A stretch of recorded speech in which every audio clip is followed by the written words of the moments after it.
Chapter 440.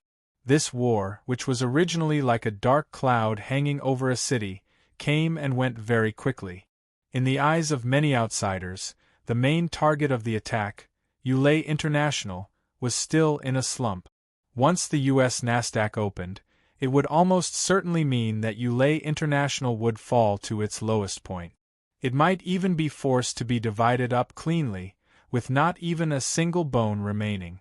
But those who had the full grasp of the situation, such as Yang Qing, Lin Ruoxi, the Yuan family, and Yulei's Athena team, did not take this crisis seriously at all. If 50 billion still couldn't turn the situation around, then just as Lin Ruoxi had said to Athena's team, "I didn't hire you to talk nonsense." The only thing that could really be considered a loss was the old house that Lin Ruoxi cared about. It was damaged in many places, and it would take a lot of time to repair it. And no matter how much they repaired it, it could not be exactly the same as before. Of course, after this incident, the people in this family more or less had a new understanding of Yang Qing's philandering nature. Lin Ruoxi chose to directly avoid Yang Qing, and returned to Yulei to preside over the follow-up counterattack work without saying a word. A philosopher once said, "The most perfect contempt for a person is silence." Yang Qing did not think that Lin Ruoxi was despising him, but she was definitely angry at him. It was not that he did not know, but even if he knew, he could not do anything to remedy it. As a lover, Chiang Wei not only did not have any hostility towards Lin Ruoxi, but also used her own life to protect the family. This was equivalent to a loud slap on Lin Ruoxi's proud face. Moreover, Lin Ruoxi could only swallow her bitterness. She had to be grateful to Chiang Wei.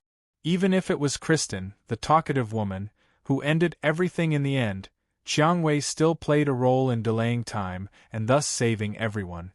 Lin Ruoxi had no reason to hate her savior, so she could only vent all her grievances, shame, pain, and disgust on Yang Qing, the philanderer. "My dear Rose, what I've done has made me look like a bad person on both sides." Yang Qing helplessly smiled bitterly in his heart.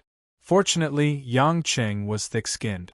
Even though he knew that he was now like a target at home, and everyone was shooting arrows at him, he still pretended to be friendly and asked if Guoxuehua, Mother Wang, and the others were injured. He then instructed the sea eagles to protect them, and then walked out the door with a smile. Turning left, he went to Chiang Wei's house. This was the first time he came to the new house that Chiang Wei and Mo Qianyi shared. The door was open, and he did not know if Chiang Wei did it on purpose or if she did not want to close it. The architectural style and layout of the house were similar to the Lin family's old house, but the interior style was darker and more profound. It was probably left by Situ Mingzi in the past. There were all kinds of Western oil paintings interspersed with some calligraphy, and the decorative arts were mainly wood carvings and stone statues. If a timid person lived in this house, he would not dare to go out at night. There were all kinds of ghosts everywhere. Yang Qing entered the kitchen and saw that Chiang Wei, who seemed to have calmed down, was taking out a fresh orange juice from the fridge. She was about to drink a glass leisurely, and it was impossible to tell that she had just experienced a life-and-death battle. Seeing Yang Qing suddenly appear in her house, Chiang Wei was not surprised. She smiled sweetly and said, "Do you want a glass? It seems that my worry was unnecessary. You are probably not injured." Yang Qing sized her up. Rose had already changed into loose cotton pajamas, and her movements didn't show any signs of sluggishness, which made Yang Qing feel relieved. "That big guy didn't want to fight from the beginning, so I didn't have a chance to fight with him. Fortunately, Kristen came." Chiang Wei asked curiously, "Hubby, isn't Kristen a singing and acting queen? Why is her martial arts so powerful? I don't even know how she killed that big guy." Chiang Wei was not a fan of Kristen, and her understanding of Kristen was limited, so she was not too shocked by what just happened. She only thought that Kristen was a woman who hid her strength. In terms of strength, Chiang Wei believed without hesitation that Yang Qing was definitely better than Kristen. "Ignore that woman. It's best to stay far away from her, or you will be harmed sooner or later. Yang Qing frowned and said, She doesn't know martial arts. It's just her own strength. Own strength? Chiang Wei sipped her orange juice. She obviously didn't understand, but seeing that Yang Qing was unwilling to explain, she didn't ask any more. Yang Qin walked forward and hugged the woman's slender waist.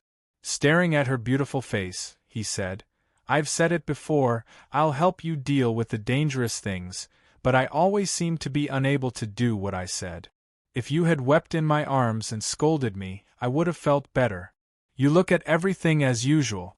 You don't complain when you are wronged, and you almost lost your life as if nothing happened. What should I do? Chiang Wei, don't be so silent about everything. Let me know how you feel in your heart. Chiang Wei bit her lower lip, picked up the glass, and took another sip of orange juice, but she didn't swallow it. Instead, she raised her head and kissed Yang Qing's lip. Yang Qing kissed Chiang Wei in a daze. He felt that Chiang Wei took the initiative to intertwine the tip of her pink tongue with his, and then the orange juice in Chiang Wei's mouth was gradually transferred into his mouth. Chiang Wei seemed to be very engrossed. She put down the glass and wrapped her arms around Yang Qing, as if she wanted to sink her whole body into Yang Qing's body. His mouth and nose were filled with the woman's familiar rose body fragrance, and in his arms was Chiang Wei's soft and plump body. The pair of bulging soft flesh made him feel extremely full and satisfied. When the kiss separated, Chiang Wei opened her misty eyes and looked at Yang Qing with watery eyes. How does it taste? Orange juice. Yang Qing licked his lips and said with a smile, It's sweet, sour, and astringent. Chiang Wei smiled sweetly. This is how I feel in my heart. This is what I feel in my heart. Now, do you understand? Yang Qing was silent. He let out a deep breath and sighed with emotion. He didn't say anything else and just hugged this silly woman tightly again.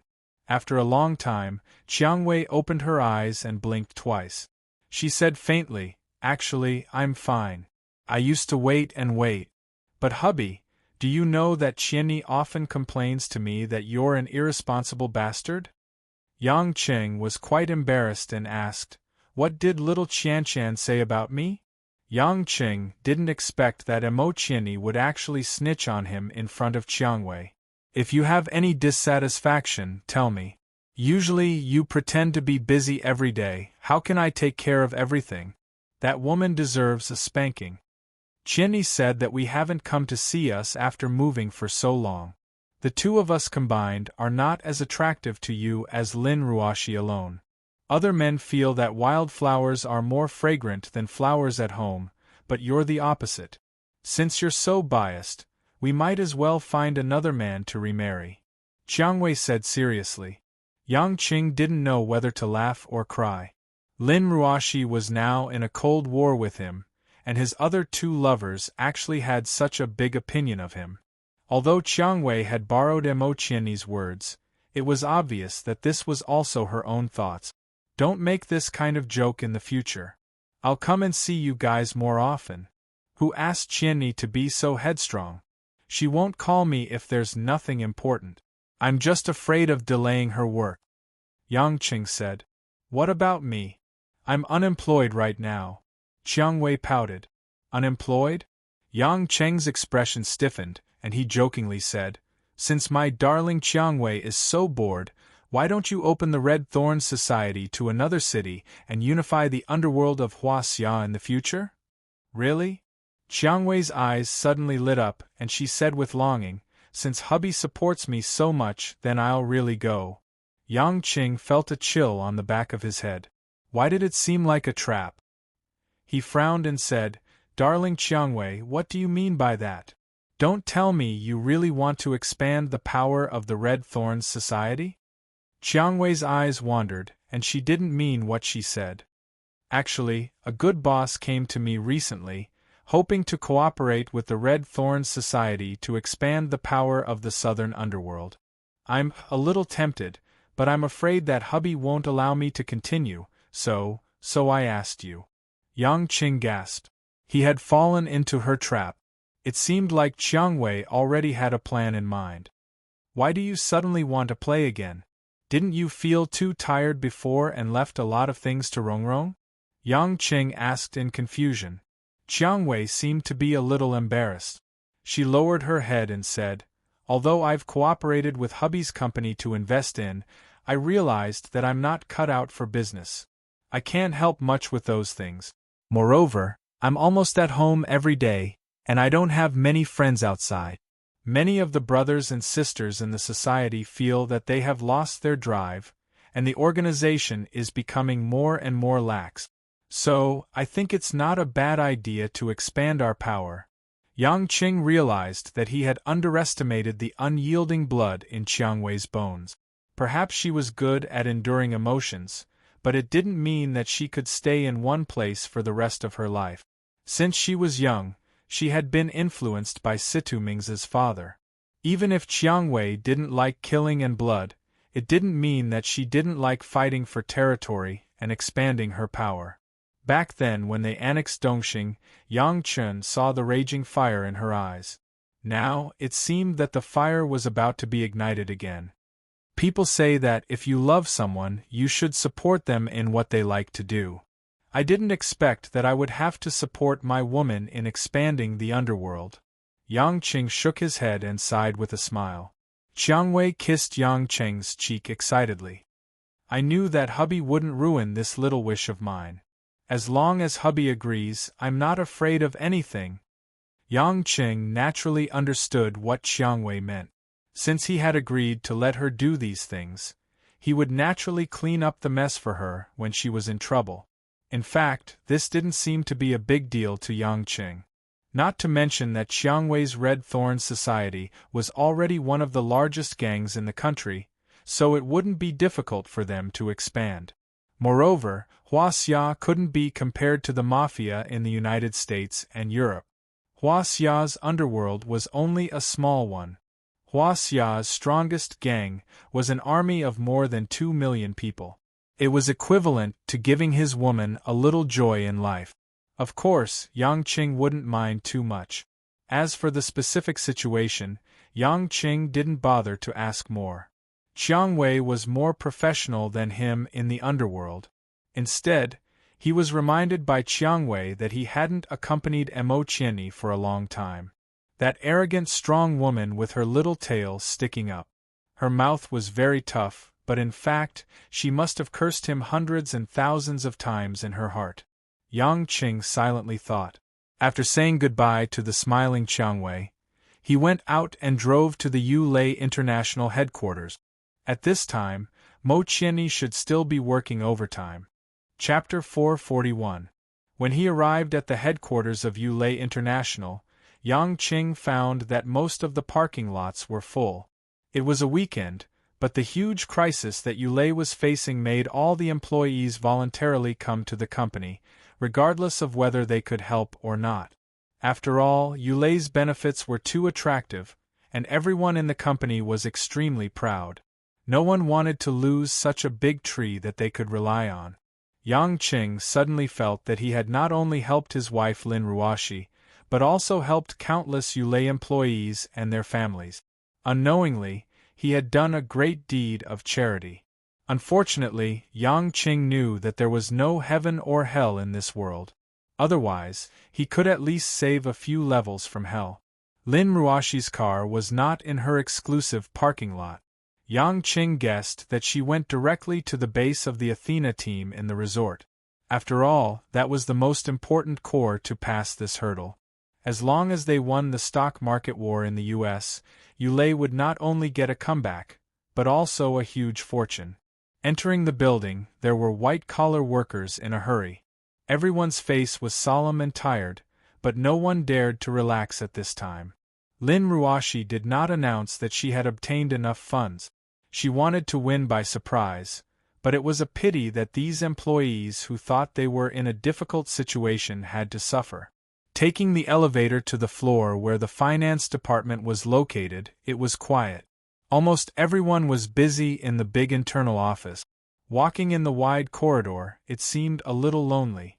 However, after turning the first corner, Yang Qing suddenly heard a familiar voice coming from outside the emergency exit door in the corridor. Vice President Li, don't be like this. What if someone passes by? What are you afraid of? Everyone is busy. Look at you, you've lost weight these days. Ugh. Vice President Li. It's not good for us to be like this. Don't you like me? No. Yang Qing stood outside the door and didn't know whether to laugh or cry. It turned out to be the Vice President, Li Mingyi, and Lin Ruoxi's airport assistant, Wu Yu. He didn't expect that Wu Yu, who had no femininity at all, would have such a day. However, Li Mingyi's taste was really strange. He actually liked Wu Yu, who had nothing. However, eavesdropping on other people's intimacy was not a good thing. Yang Qing was not interested in this kind of thing, so he did not pay much attention to it and continued to walk to Mo Qianni's office. A few minutes after Yang Qing left, the emergency exit door opened. Wu Yu walked out, her face flushed and her hair a little messy. She looked left and right and said to Li Mingyi, who walked out behind her, "It's all your fault. It was so dangerous. Why did I hear someone pass by just now? What are you afraid of? I just want everyone in the company to know," Li Mingyi said emotionally. Wu Yu suddenly looked like she was drunk. Her eyes were misty. She never thought that if he wanted everyone in the company to know, why would he find such a place to have an affair?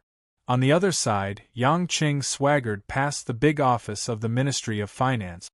He even asked a young female employee, "Is your department head MO in the office?" The female employee looked at Yang Qing up and down vigilantly. She pushed up her black-rimmed glasses. "Do you have an appointment? Or are you from another department?" Before Yang Qing could reply helplessly, a male employee walked out from the side. He was the one who sang with Yang Qing and Mo Qianni at the KTV. "What's with that look? This is Director Yang of the new branch. Do you need to ask for a reason when Director Yang is looking for the department head?" The male employee was smart and roughly guessed that the relationship between Yang Qing and Mo Qianni was not simple. Yang Qing gave him an approving look. It immediately made the young man feel that he could be promoted. He was extremely excited and hurriedly said, "Director Yang, the department head is in the office. However, it seems that because things are too chaotic, she is not in a good mood. You have to be careful." Yang Qing did not expect that Mo Qianni would put so much pressure on her subordinate. They were all timid when talking about her. He couldn't help but find it funny. However, when he thought about how Mo Qianni also scared him when he first entered the company, didn't she? He felt relieved. He walked to the door of the department head's office and knocked. There was no response.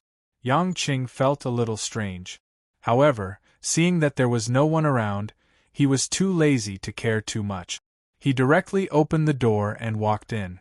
As soon as he entered the office, Yang Qing suddenly realized what was going on. He only saw that a woman with soft and beautiful lines was taking off her high heels and reclining on the hard leather sofa. Her body was covered with a thin towel blanket, and her beautiful face was half covered by her beautiful hair. It seemed that she was still in a state of deep sleep. Mo Qianni did not wake up because of Yang Qing entering the room. She breathed evenly, but her curved eyebrows were knitted together as if there was a melancholy that could not be resolved. Yang Qing locked the door and walked to the sofa with light steps. He sat at the feet of Mo Qianni and quietly looked at the tired woman who fell asleep. Because Yulei was attacked, it was night time in China in Huaxia. Mo Qianni was the first to receive the news. She began to take care of a large number of emergency executives, holding meetings, raising money, contacting people, and distributing work. She had been busy since yesterday. After a whole night, she went to participate in the bidding negotiations early in the morning and only returned to the company at noon. It could be said that she did not even have time to drink water or eat. No wonder she was so tired that she directly slept on the sofa in the office. Thinking about it, if nothing unexpected happened, Mo Qianni planned to sleep for a while before getting up to prepare for work at night. However, she did not expect that she slept so deeply that she did not even notice that someone had entered the office. Yang Qing could not help but reach out and stroke the white stockings on Emo Qianni's well-defined calves a few times. His eyes naturally revealed a bit of pity. It was often said that men who worked hard were the most attractive. In fact, women were also the same. Emo Qianni seemed to feel that someone touched her. She sensitively woke up from her sleep. She opened her eyes sleepily, pouted her mouth, and wiped the corner of her eyes. Her innocent expression made Yang Qing feel that if someone else saw it, he might be jealous. Seeing that the man in front of her was Yang Qing, Emo Qianni, who was about to exclaim in surprise, stopped. She realized that she had fallen asleep and couldn't help but blush. She asked softly, "Why did you come? Why didn't you say anything?" "I knocked on the door, but you didn't seem to hear me," Yang Qing said. "Let go." Emo Qianni rolled her eyes at him. "What? Don't play dumb, your hand."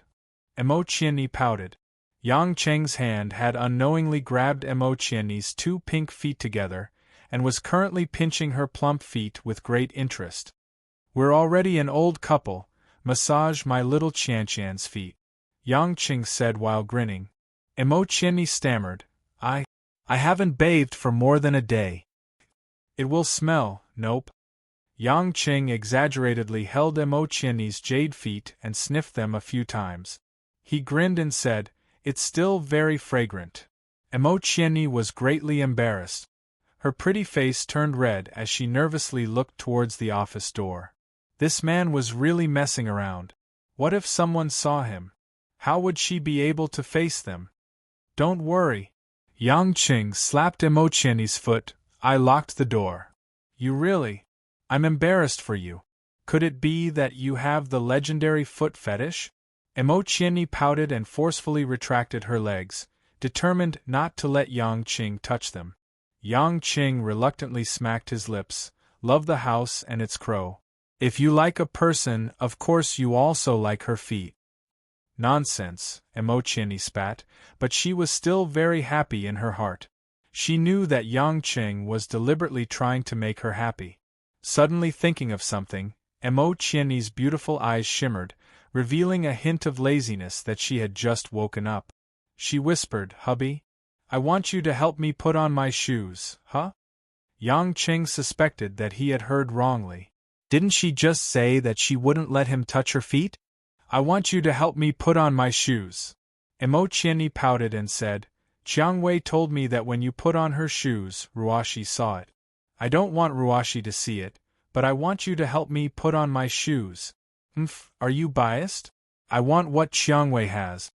Yang Qing really didn't understand what wearing shoes meant, but today he was here to make his woman happy, so he followed Emo Qianni's intention. However, when he picked up the avant-garde and sexy Tommy polo high heels that Emo Qianni was wearing, and held her soft heel with the other hand, slowly putting them on, Yang Qing suddenly felt a little strange. It was like a man putting a ring on a woman at a wedding. Yang Qing suddenly realized that it was as if he was using his own hands to firmly tie this woman. She was his, she was telling him. Yang Chen raised his head, and happened to meet Emo Qianni's gaze, which was as gentle as water. Their eyes met, and they both giggled foolishly. After putting on the shoes, Emo Qianni stood up again in a heroic manner. She simply used a hair clip to tie up her long hair, but she didn't forget to kiss Yang Qing's face to show encouragement. "Don't tell me you want to drive me away." Yang Qing was a little regretful. It was such a romantic moment just now. He thought that Emo Qianni would be considerate to play some office games with him. How could Emo Qianni not know what this guy was thinking? She smiled tenderly and said, "I still have a lot of things to do. You can look for your beloved Mingyue. I know that you have this intention. I won't ask for too much." Yang Qing thought, "You don't ask for much, but I have needs." But thinking about it, Lu Mingyu also mentioned that she wanted him to meet her parents, but he hadn't asked about the specific situation of her family. Today was a good time to ask about it and take advantage of it. Speaking of pitiful, He was now a man with a wife and 4 lovers, but except for Anshin, who was closer to him, it was hard for other women to have sex with him. Before Yang Qing left the office, there was a knock on the door. Emotioni's eyes were a little nervous. After all, the door was locked and she was with Yang Qing in the office. But there was no way around it. She couldn't tell Yang Qing to jump out of the window. So she gestured for Yang Qing to open the door while she pretended to sit on the office chair. Yang Qing was helpless. He walked to the door and opened it. It wasn't just anyone, it was the female colleague he was most familiar with, Zhao Hongyan. Zhao Hongyan's figure seemed to be even more graceful in her blue office dress. After her divorce, this young married woman's complexion had improved a lot. It was clear that she didn't have to suffer from her in-laws every day. Seeing that it was Yang Qing who opened the door, Zhao Hongyan's beautiful eyes revealed a bit of surprise. But then she seemed to think of something and rebuked Yang Qing before walking into the office with a red face. Department Head Department Head Lu said that these documents need your signature. She also said that she can't participate in the afternoon meeting. She needs to immediately deal with the export cooperation with Huayun Trading, so she asked me to report this to you. Zhao Hongyan handed a stack of documents to Emotioni. Emotioni smiled as she received it. She didn't reveal any awkwardness, but she still glanced at Yang Qing. She knew that Yang Qing's plan to get intimate with Lu Mingyu was ruined. I know. I'm really sorry for making all of you work overtime on a holiday. It's fine. Everyone wants to get through this together. Zhao Hongyan smiled. Definitely. Emotioni said with certainty. After saying a few comforting words, Zhao Hongyan hurriedly left the office to work. On the other hand, Emotioni revealed a pondering expression. Then she looked at Yang Qing with a strange gaze. She twirled a pen in her hand and said with certainty, "Did you do something to Hongyan?" Yang Qing was shocked. Other than touching her thighs, he didn't do anything. What do you mean? Do I look like that kind of person? Yang Qing said righteously. Then why does she like you? Emotioni asked curiously. Yang Qing smiled stiffly. Little Qianqian, you can't say things like that. Although they just got divorced, I'm not the kind of person who takes advantage of others. It's up to you whether you believe me or not. Anyways, I can tell that she's interested in you. Emotioni didn't want to explain any further. She waved her hand and told Yang Qing to leave. She had to work. Yang Qing's lips curled into a bitter smile. He was the one who was being kept as a mistress, always being chased away. But at the same time, a doubt rose in his heart. Thinking back to Zhao Hongyan's gaze, he couldn't help but be puzzled. Could it be that his female colleague really liked him? Chapter 442. Since he couldn't get any clear answers to all the questions in his mind, Yang Qing decided to put them aside for the time being. Since Lu Mingyu wasn't in the company, Yang Qing didn't have any reason to continue staying at the headquarters of Yulei. Since Kristen had arrived, the activation of Star of Yulei was about to begin.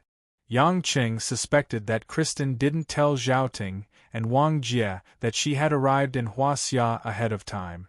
In order to prevent that blabbermouth woman from throwing any more bombs, Yang Qing felt that it was better to let her get into work mode as soon as possible. Thus, Yang Qing called Zhaoting directly and asked if he and Wang Jie were in the company. His 2 diligent subordinates didn't disappoint him. They were both busy working in the company. Even though Yulei International was challenged this time, as a subsidiary company, Yulei Entertainment didn't have much to do, but they still did what they could. Kristen has arrived in Zhonghai. Do you know? Yang Qing asked. On the other end of the phone, Zhaoting couldn't help but yell and asked in shock, "Director, really? Why would I lie to you?" Yang Qing cursed in his heart. That crazy woman was indeed playing in disguise. He said, "I'm going to the company now to confirm the activation of Star of Yulei. Once Yulei's crisis is over, we'll start immediately." "Director, that's good, but... Director, can we really survive this time?" On the other end of the phone, Zhaoting obviously didn't think that Yulei's chances of winning this time were high. Yang Qing said impatiently, "What nonsense are you talking about? Is this even a question? Do you want to go through with it?" "No, no, no." Zhaoting hurriedly smiled and said, "Then I'll call Wang Jie to discuss with us immediately." "Director, Miss Kristen, where is she?" Yang Qing thought, "How would I know? She'll come out when the time comes. I'll go over now." After hanging up the phone, 10 minutes later, Yang Qing came to his office. Zhaoting and Wang Jie were already discussing something excitedly. Even though they were in a period of crisis, Kristen's arrival seemed to be a tonic. "Director, you're here," Wang Jie said with a smile. "I'm discussing with Vice President Zhao. Since Miss Kristen is here, should we release the news immediately? Can we ask Miss Kristen to come out and talk to us about the arrangement of the publicity site?" Of course, Yang Qing was happy to do it. As long as Kristen was not around him, that was enough. So he turned on his computer without hesitation, logged into a video calling software, and dialed Kristen's number. Because he didn't use a mobile phone in the past, most of the ways Yang Qing could contact people were through computers. Kristen's phone could support video calls. After the call was connected, the video showed a cruise ship and the lake in the background. Christine was wearing a pair of big sunglasses and a wide-brimmed lady hat. She was leisurely drinking something that was either coffee or green tea. There was no one around her. It was obvious that she had booked the entire cruise ship. Even though half of her face was covered by the hat and sunglasses, Zhaoting and Wang Jie could still recognize that this was the heavenly queen they had been waiting for. Their eyes lit up. "I remember inviting you to Huaxia was for you to work. Where have you been this time?" Yang Chen spoke in Portuguese. The reason why he spoke so fluently was so that Zhaoting and Wang Jie wouldn't understand him. As expected, Zhaoting and Wang Jie looked at Yang Qing in confusion. They didn't know why the director would suddenly say something so strange. Kristen seemed to be used to Yang Qing speaking in a different language. She also spoke in Portuguese. "My dear Yang, don't you think it's rude to treat a friend like this? Other than using my popularity, can't you let me play in Huaxia for a few days? I missed you a lot before I came here." "Play? Is there anything in this world that you haven't played? Also, I don't know if you missed me or not, but I know that you've caused me trouble the moment you came. Because you can't control your mouth, my wife is throwing a tantrum with me now." Yang Qing vented some of his anger on Kristen. He couldn't deny that it made him feel better. Kristen, however, didn't care at all. She giggled. "Is that so? You know that I've been trying to change this habit for more than 10 centuries, but it seems that I've failed every time. Damn it, I don't care how many centuries you've been trying to change it. You have to change it for the rest of your life. My subordinates want to talk to you about your promotional itinerary and a series of activities in Huaxia. Bring your team over immediately. I'm already annoyed enough. Can't you just help me out?" Yang Qing said gloomily. Kristen pursed her lip. "All right, but ask your subordinates to wait until tomorrow morning. My team is still on the plane. They'll arrive tonight and have to rest for at least a night." After the conversation ended, Yang Qing ended the video call. He switched to Mandarin and told Zhaoting and Wang Jie about Kristen's instructions. Although Zhaoting and Wang Jie were curious as to why Yang Qing would suddenly speak in a foreign language that they didn't understand, they didn't dare to ask. After all, it was their superior's privacy. They only needed to know that the matter was settled. After dealing with the troublemaker Kristen, Yang Qing looked at the time. It was almost 4 in the afternoon. Thinking that it was about time for Hui Lin to return home, he walked to the recording studio on the lower floor, intending to fetch Hui Lin home. Unexpectedly, when he reached the entrance of the recording studio, he saw an unexpected figure walking out. It was Abbess Yun Miao, who was dressed in a rather elegant middle-aged woman's spring dress with a silk scarf wrapped around her head and her hair tied up in a bun. Abbess Yun Miao's cultivation wasn't ordinary to begin with, and she was skilled at retaining her youthful looks. Dressed like that, she looked no different from a rich woman in a high-end department store. "What's wrong? Surprised to see me?" Abbess Yun Miao asked Yang Qing calmly without any awkwardness. Yang Qing shook his hand. "Not really. I'm just surprised that you have such a fashionable Taoist robe." "Humph, kid, don't be so flowery.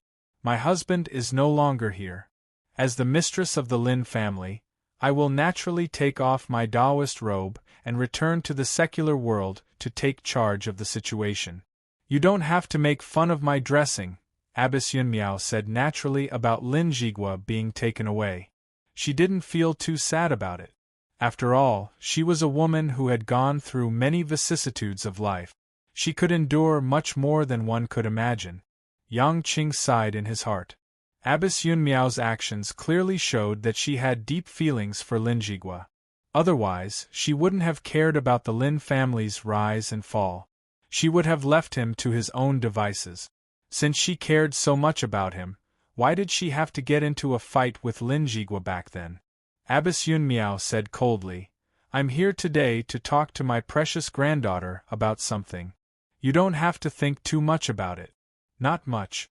Since we've bumped into each other, let me remind you of what you promised the Yellow Flame Iron Brigade. Don't forget about it." Yang Qing was puzzled. "What is it?" "You really did forget," Abbess Yun Miao said unhappily. "You promised to help us train a batch of newbies." Yang Qing slapped his forehead and smiled. "That's what I promised your husband. Now that he's gone, do I still have to do it? Why not? Even though I don't like you, I can't deny that you're the best trainer." "We won't give up on this opportunity," Abbess Yun Miao said. "The new general will meet with you in the middle of the month. At that time, the newbies will also be brought to the secret training base in Zhonghai. I hope you can fulfill your promise. The Yellow Flame Iron Brigade has suffered too many losses in the past half a year. We need fresh blood that's strong enough. With that Hongmeng around, I don't think you guys need to be so nervous." Yang Qing shrugged and smiled. "If we need the seniors from Hongmeng to handle everything personally, how can the youngsters of Huaxia continue to improve? Death is inevitable, but as long as there are survivors, we won't lose," Abbess Yun Miao said solemnly. Yang Qing was only joking. Since he had promised, he would naturally fulfill it. After Abbess Yun Miao left, Yang Qing entered the recording studio. He realized that Hui Lin wasn't practicing. Instead, she was sitting there absent-mindedly, as if she was thinking about something. Upon seeing Yang Qing, Hui Lin hurriedly ran up to him and asked, "Brother Yang, Mother Wang just called to tell me to be careful. She said that there were bad guys attacking. How's the situation now?" Smiling, Yang Qing said, "If you're worried, why don't you go home to take a look? With your kung fu, you don't have to be afraid of those people." "I wanted to go back just now, but Grandma happened to be here." Hui Lin mentioned Yun Miao, and there was a trace of confusion in her eyes. She said, "Grandma said not to worry, as long as you're here, nothing will happen. I also think that with Brother Yang around, nothing will happen." "Then why are you spacing out? What did your grandma say to you?" Yang Qing was curious why Yun Miao suddenly came to look for Hui Lin. Could it be that she wanted to force Hui Lin to do that with him? He had experienced the old Taoist nun's matchmaking ability before. Hui Lin pursed her lips. "Grandma said that singing isn't good. She wants me to go back to Beijing to learn how to manage and slowly take over the Lin family." Yang Qing didn't expect this. He thought for a while and asked, "What do you think?" "I don't think I'm suitable to be the head of the Lin family." Hui Lin lowered her head and said softly, "I told Grandma that sister is actually more suitable to be a leader than me. But Grandma was very angry. She said that I'm immature and unmotivated." Yang Qing smiled bitterly. Hui Lin actually wanted Lin Ruoshi to manage the Lin family. In the past, Lin Ruoshi wouldn't have agreed to it. Now, even Lin Ruoshi wouldn't have such a thought. "Then what do you want to do?" Yang Qing asked. Hui Lin looked stubborn. I told Grandma that I want to participate in this competition. If I lose, I'll go back to Beijing. If not, I'll definitely continue to sing. He didn't expect Hui Lin to be so determined in her music dream. Yang Qing naturally patted Hui Lin's head. Even if you lose, if you don't want to be the head of the Lin family, your grandma won't dare to do anything to you. At most, I'll stop her for you. Hui Lin's face turned pale. Brother Yang, you want to hit my grandma? Silly girl. Yang Qing didn't know whether to laugh or cry. If your grandma doesn't hit me, why would I hit her? Moreover, what can she do to me? Hui Lin heaved a sigh of relief. But then, she suddenly realized that Yang Qing was patting her head. She blushed and rebuked him.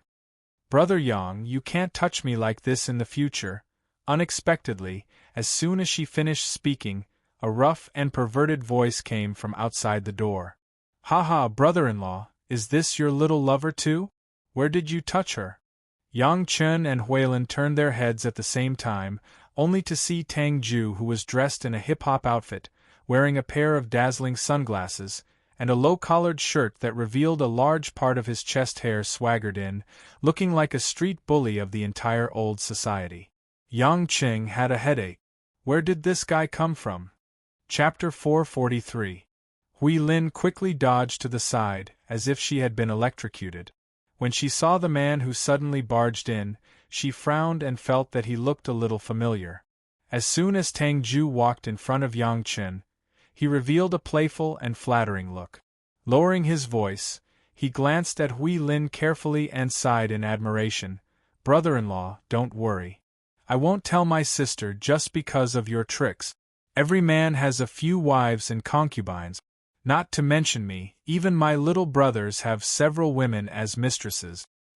I don't mind if you tell your sister or not, but don't spout nonsense. Yang Qing felt that he must have been unlucky today. First, Kristen came and messed up his house, and now, Tang Ju was a blabbermouth.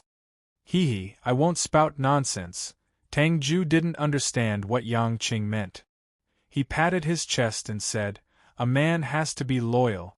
I'm one of the Beijing's 3 kings after all. How can I not keep my word on such a small matter? In this world, a man who doesn't have many women is either infatuated or incapable. Am I right, brother-in-law? Looking at Tang Ju, who was grinning and showing his big teeth, Yang Qing couldn't understand why the graceful Tang Wan would have such a brother. As for the Beijing's 3 kings, Yang Qing felt that it was nonsense. Could it be that the capital of Huaxia was so lousy that such a guy could be called a king? Ah, I know who you are. Suddenly, Hui Lin, who was blushing, said, You're the Tang family's sugarman, Tang Ju. Tang Ju's expression changed. He looked at Hui Lin from head to toe again. After pondering for a while, he still couldn't figure out who this girl was. You don't know me, but I've seen you once. Hui Lin seemed to have thought of something funny. She walked to Yang Qing and said, Brother Yang, how did you know him? Why did he call you brother-in-law? Isn't her sister Miss Tang Wan? Noticing the playfulness in Hui Lin's eyes, Yang Qing felt a little guilty. Even a naive Hui Lin would have guessed that he and Tang Wan had an ambiguous relationship. Ahem. Yang Qing did not intend to talk about Tang Wan. Instead, he pretended to ask, What does sugarman mean? Tang Ju looked a little gloomy and winked at Hui Lin, signaling her to stop talking. However, Hui Lin wouldn't listen to him. She said, Although this guy is the young master of the Tang family and looks impressive, he's always stirring up trouble everywhere. However, whenever he meets someone powerful, he'll ask for help and he'll soften immediately. He's like a sugarman that softens when he meets a hot spot. Coincidentally, his surname is Tang, so he's called Sugarman. Tang Ju was instantly embarrassed. He smiled awkwardly but didn't dare to flare up. He wasn't an idiot and he knew that Hui Lin wasn't an ordinary person. He didn't dare to lose his temper in front of Yang Qing. There's more. Hui Lin was getting excited. She chuckled and said, There are 2 kings in Beijing. They're both outstanding talents of the younger generation. However, the so-called Three Kings is something that Tang Ju forced himself into. Other than himself, no one else mentioned it. Now that everything was exposed, Tang Ju couldn't take it anymore.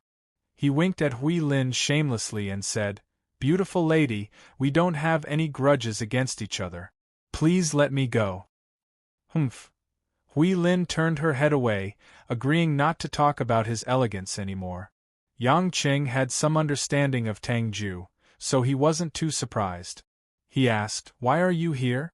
I don't remember inviting you here." Tang Ju's smile disappeared and his expression was surprisingly serious. "Brother-in-law, there's something I want to confirm with you."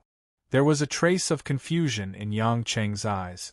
He didn't seem to have anything to do with Tang Ju. "Actually, I'm asking on behalf of my sister," Tang Ju said as he waved to the back. A man who looked like Tang Ju's assistant walked up and handed a newspaper to Tang Ju before leaving. Tang Ju unfolded the newspaper and passed it to Yang Qing. He asked softly, "Brother-in-law, this wasn't done by you, right?" Yang Qing scanned through the large piece of news in the newspaper and was instantly shocked. The title of the news was, "The Qi family was exterminated." The Qi family was the family that had two grudges with Yang Qing. It was Lu Mingyu's boyfriend, Qi Kai, who used to be in university. The Qi family was a subsidiary family of the Tang family. It wasn't a big or small family and was quite influential in the south. However, in the middle of the night the day before yesterday, all the important figures in the Qi family's villa were slaughtered. The criminal used guns and bloody knives. The style of the crime was swift and the police immediately determined that it was done by an expert. Moreover, the murder this time was obviously a crime of revenge against the entire Qi family. Therefore, the police were already investigating the individuals and families that had a grudge against the Qi family. However, such a thing happening in Huaxiao was too eye-catching and would destroy the stability of society. Therefore, the police tried their best to minimize the scope of the incident. Therefore, the news wasn't broadcasted on TV or radio. It was only published in small newspapers. "Your sister suspects me?" Yang Qing asked. Tang Ju smiled awkwardly. "She's too embarrassed to ask you herself, but she probably has that intention. But brother-in-law, my sister isn't angry. She's just worried that if you really did it, she'll have to take the blame for you. After all, this isn't a small matter." Yang Qing smiled. "First of all, I didn't do it. I don't know how Qi Kai and his family were killed. But judging from his domineering manner, his family probably isn't any better. It's inevitable that he would have enemies. Secondly, even if I really did it, tell your sister that I don't need her to worry about these things. Brother-in-law, don't be angry. My sister really didn't mean it that way." Tang Ju hurriedly smiled apologetically. In fact, Yang Qing was still a little unhappy with Tang Wan's beating around the bush. However, he knew that she was worried about him and was afraid that he would scold her in front of her, which was why she called Tang Ju over. "Don't worry. Instead of worrying about whether I'm angry or not, it's better to let your sister find the real culprit quickly. This kind of thing, no matter what, is a slap to your family's face," Yang Qing said. Tang Ju clapped his hands angrily. "That's right. That son of AB*TCH had gone too far. He didn't even spare AF*, King 7 or 8-year-old child. His entire family, young and old, were all dead. That Qi Kai suffered the most. It was said that he was chopped into several pieces. Brother-in-law, who do you think would be so ruthless? It's like a horror movie." Yang Qing shrugged. "How would I know? Since he dared to do this, he either doesn't want to live, or he's not afraid at all. No matter what, the Qi family died for nothing. Your Tang family will be busy too." Hearing Yang Qing's analysis, Tang Ju frowned even more. He fell into distress. Even when Yang Qing left the recording studio with Hui Lin, he didn't have time to say goodbye.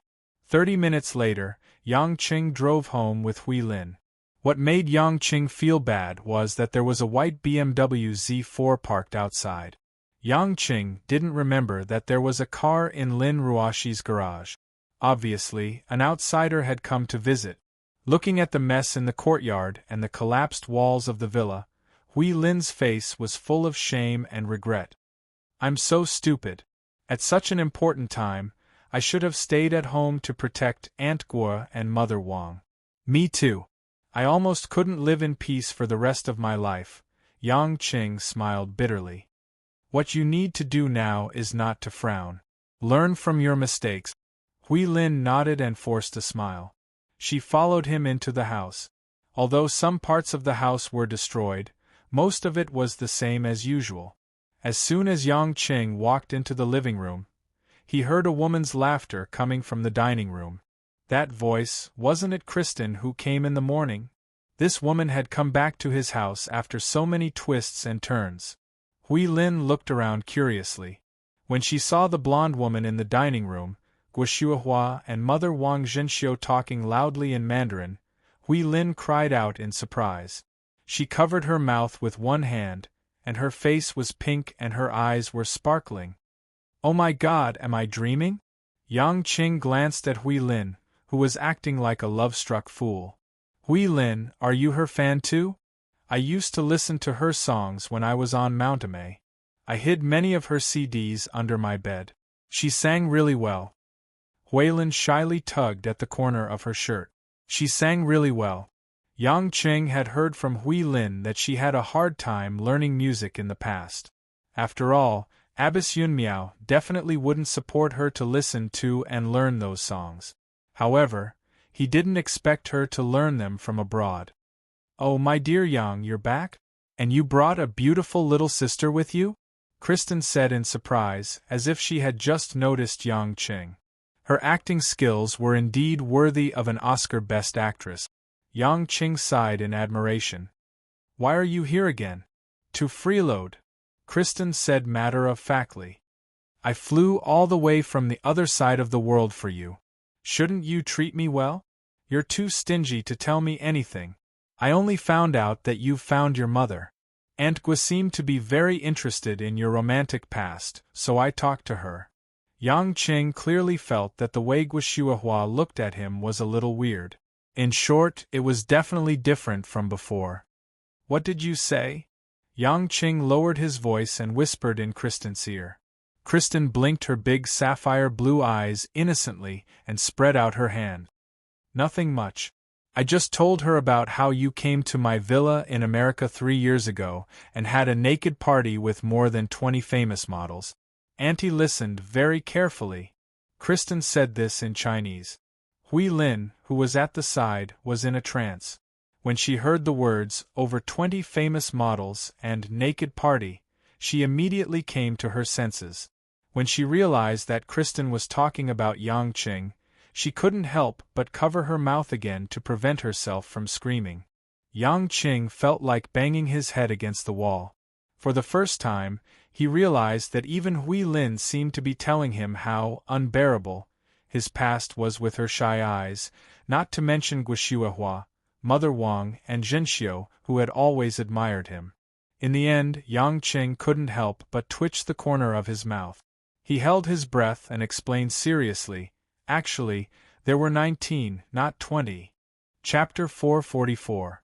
The identity that Kristen set for herself was Yang Qing's overseas classmate, which was understandable. After all, Yang Qing had a Harvard diploma that even he himself had almost forgotten how he got it. For a family meal, there was the addition of an international diva out of nowhere, and this diva would say a few shocking words from time to time. Only Yang Qing himself knew how hard this meal was. Hui Lin couldn't hide her love for her idol, but she was too shy to say it out loud. She had to rely on Yang Qing's help to take a few intimate photos with Kristen. When she found out that Hui Lin was also participating in the competition, Kristen jokingly asked if she wanted some dirty tricks when she was commenting. Who knew that the innocent girl, Hui Lin, would be so embarrassed to refute her idol? Her cute look made the family laugh. It was past 9 o'clock at night. Lin Ruoshi hadn't returned home yet, but it was time for Kristen to leave. After all, her team had already arrived in Huaxia, and tomorrow, they would officially start the promotional work for Star of Yulei. Yang Qing walked Kristen out of the house, and as they walked on the quiet and serene path in the courtyard, the two of them didn't speak at first. Under the night sky, the sporadic light from the street lamps shone on Kristen's jade-like, flawless face. Anyone who saw it would be mesmerized, but Yang Qing wasn't in the mood to appreciate this beauty that was hard to come by for a man in this world. That Judy, who is she to you? Yang Qing thought for a while and still decided to ask. Kristen, on the other hand, looked a little confused. After thinking carefully for a moment, she asked back, "Who is Judy? Don't be confused with me. That woman is holding your amulet in her hand. Don't tell me the streets are full of people with the Lord's amulet?" Yang Qing said with a frown. Kristen came to a realization and giggled. "You're talking about her. So her name in Blue Storm is Judy. Her real name is actually Yuna. She's a stubborn but pretty girl. She was killed by me," Yang Qing said directly. "Because she tried to kill me twice, I didn't hold back the second time." Kristen opened her mouth slightly, looking a little helpless, but she wasn't angry. "Don't worry too much. Although she is related to me, it can be said that we have nothing to do with each other. In my previous life, about 590 years ago, I was a young lady of the Anderson-Watson family in England. At that time, my husband was little Yuna's, Judy's grandfather from who knows which generation you mentioned. You can say that Yuna is my granddaughter from who knows which generation. There was once a superpower organization that tried to kidnap me. Blue Storm sent some of their people to protect me. After I found out about her family, I felt very close to them. Thinking that one of my descendants would actually enter the Blue Storm, out of concern for my great-great-great-grandmother, I gave her a protective talisman. It's a pity that the little girl doesn't listen. It seems that when it's time to die, no one can stop her." Yang Qing couldn't help but stiffen. "Don't give out the amulet randomly. Don't you think it's boring for a granddaughter who's separated from you by who knows how many generations? If it wasn't for us old farts, except you, what difference does it make whether I give her the amulet or not?" Kristen said indifferently, but she couldn't hide the sadness on her face. She sighed and said, "Really, every time I think about how there are only a few of us old farts, I feel terrible." "Don't drink, don't go crazy," said Yang Qing worriedly. Kristen giggled. "Are you that worried that I'll cause trouble for you? You've already caused a lot of trouble for me. Now I'm simply a beast in the eyes of my family." "You've always been one," Kristen said unhappily. "That's the past. I even blush when I look at a girl's underwear now," Yang Qing said shamelessly. Kristen rolled her eyes at him in a flirtatious manner, but it had no effect on Yang Qing. "All right, but you have to answer a question of mine. Answer me seriously." Yang Qing nodded. "Ask away." In fact, Kristen had returned home to scrounge a meal. Yang Qing guessed that this woman had something to say to him, and was just fooling around with him. Indeed, that was the case. Kristen's expression was a little serious. "A while ago, that lunatic Ares came to America and asked me if I touched your god stone. I fought with him and he believed that I didn't. Tell me the truth, is the god stone really gone? You're not using some kind of trick, are you?" Yang Qing smiled bitterly. "Although Ares has a rash personality, he's not a fool. Do you think I can lie to him that easily? Since I dared to keep the god stone with me, there's naturally no need to hide it. This time, it's really gone." Kristen's expression was solemn. "This matter is very strange. You and Ares didn't find out and took away the god stone without being able to trace it. At the very least, the person's strength is no weaker than ours, or even a little stronger." Yang Qing suddenly thought of something and asked, "Is it possible that there are still people on Earth that the 11 of you don't know about?" "Why do you ask that?" Kristen asked in surprise. "How is that possible? Even your predecessor, Hades, couldn't stand the endless reincarnation and loneliness and self-destructed. Do you think there are people who are obviously still alive but don't want us to know? Yang Qing sighed and told her about the fight for the Holy Grail after the Liu family's banquet. When he mentioned that someone used the law of space to seize the Holy Grail and absorb the energy inside, Kristen's expression turned ugly. If it's really like what you said, I don't know why. Kristen frowned. I'll find time to talk to the other old guys who have woken up about this matter. For the time being, it's good news that the God Stone is not in the hands of that lunatic Ares. But we can't rule out the possibility that someone else wants to use the God Stone to do some terrible things. Do you think those guys will be interested in investigating this matter? They've long lived to the point where nothing matters. Yang Qing sneered. Kristen's face showed some sadness. Yes. Let alone the God Stone, even if the end of the world comes, it doesn't matter to some of them. Since we can't find that person, all we can do is wait for him to show up. No matter what, if he wants to use the God Stone to do something unacceptable, I will stop him. After all, it was lost in my hands, Yang Qing said seriously. Kristen forced a smile, but the worry between her brows did not lessen. If the conversation between Yang Qing and Kristen was overheard by others, they would only think that two lunatics were talking nonsense in the middle of the night. What most people were paying attention to that night was the fierce battle between Yulei International, the new aircraft carrier of the Huaxia fashion industry, and the international financial gangs on Nasdaq. The battle attracted the attention of countless parties as soon as the stock market opened. Most people already had an idea of what would happen. When Yulei International's treasury was at its weakest, such a battle had to be said to be a slim chance of survival. Some people in the know learned from the entertainment employees that the company did not get a loan from the bank. This made things worse, and countless people sold Yulei's shares like crazy. However, in the wee hours of the morning in Huaxia, Yulei International's counterattack began. Everyone who was ready to watch a good show, or who was thinking about a big change, was dumbfounded and their glasses fell to the ground. Yulei International, which seemed to be weak and had no power to fight back, actually used the methods of a nouveau riche to start a crazy battle with the opponent. Countless amounts of cash flowed out like a flood, appearing in front of the world. Yulei didn't sell clothes, but printed money? Such questions arose in the minds of too many people.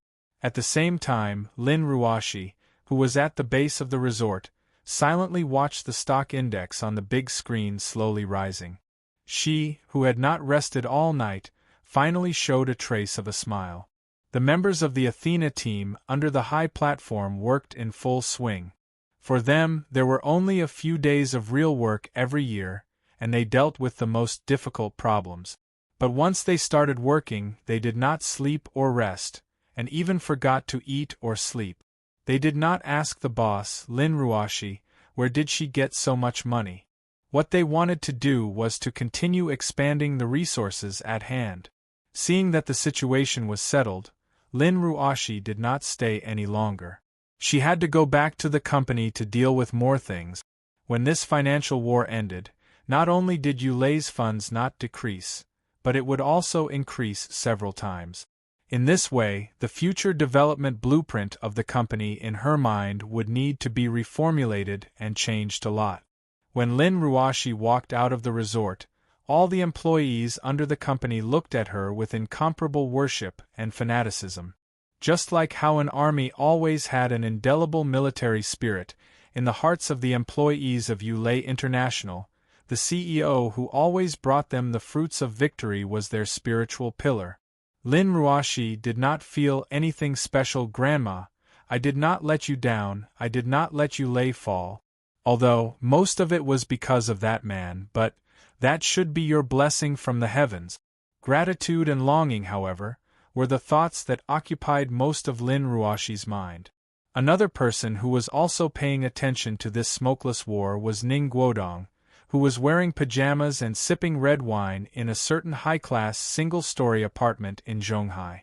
On the projection screen, Yulei was slowly turning the tables and gradually taking the initiative. Then, like a ferocious tiger, they defeated their opponents one by one. Ning Guodong's hand, which was holding the wine glass, couldn't help but tremble. Gradually, Ning Guodong turned his head to a document bag at the side. The document bag was tightly sealed. At this moment, an assistant in a suit and leather shoes walked into the living room. He walked forward in a hurry, bent down, and said, "Director, it's impossible for me to contact Duke Mao." Ning Guodong frowned. "Duke Mao? Duke Mao?" The assistant said with a troubled expression. "I just received news that Duke Mao was executed on the spot by a public official because he committed some crimes yesterday morning. Now, that public official is said to be under investigation. This time, Duke Mao's crime of colluding with some business associations in Singapore and Malaysia is most likely confirmed." Ning Guodong narrowed his eyes, waved his hand, and asked the assistant to leave. Looking at the document again, Ning Guodong sneered. Duke Mao, no wonder you would give such a useful thing to me, whom you don't have much of a relationship with. It seems like you're still one step ahead of me." Reaching out to pick up the document, Ning Guodong weighed it in his hand and sneered. A hint of viciousness appeared in his eyes as he muttered to himself, "Forget it. So what if I was used by you? Anyway, I can't wait any longer." Chapter 445. The next morning, all the newspapers on the streets and alleys, all the TV channels' morning news, and the radio in the car were all reporting about Yulei International's turnaround battle in the U.S. last night. After this financial war, Yulei International's miraculous comeback shocked the world's peers. They realized that they couldn't see through the true situation of this company at all, and all their previous estimates had to be disrupted. As the CEO, Lin Ruoshi's image was constantly pursued and hyped up. In a short period of time, her hits on search engines directly surpassed the hottest all-around diva Kristen and the American singer God of Thunder Kaka. The youngest beautiful CEO, the ice goddess, the symbol of wealth, the #1 dream lover of gold collars and diamond bachelors, all kinds of fancy titles made people laugh and sigh at the speed of information flow in this world. Because Lin Ruoshi rarely appeared in public, there weren't many photos and videos. Even so, the number of people who followed and admired her increased exponentially. The most exaggerated thing was that Lin Ruoshi's fan club was formed among the people, but the name of the fan club wasn't very nice, even a little funny, washing powder, because if the word "she" was pronounced slowly, it would become wash. The biggest advantage of washing powder was that you couldn't count how many particles there were. Of course, as the person in question, Lin Ruoshi never cared about these miscellaneous things, so it didn't affect her too much. The one who suffered was Yang Qing. Because of Kristen's gossip, he became the sex fiend in the eyes of the women in the family. Even Guo Shuihua, as his mother, couldn't stand a young man living such a debauched life, even though she always felt that she owed Yang Qing.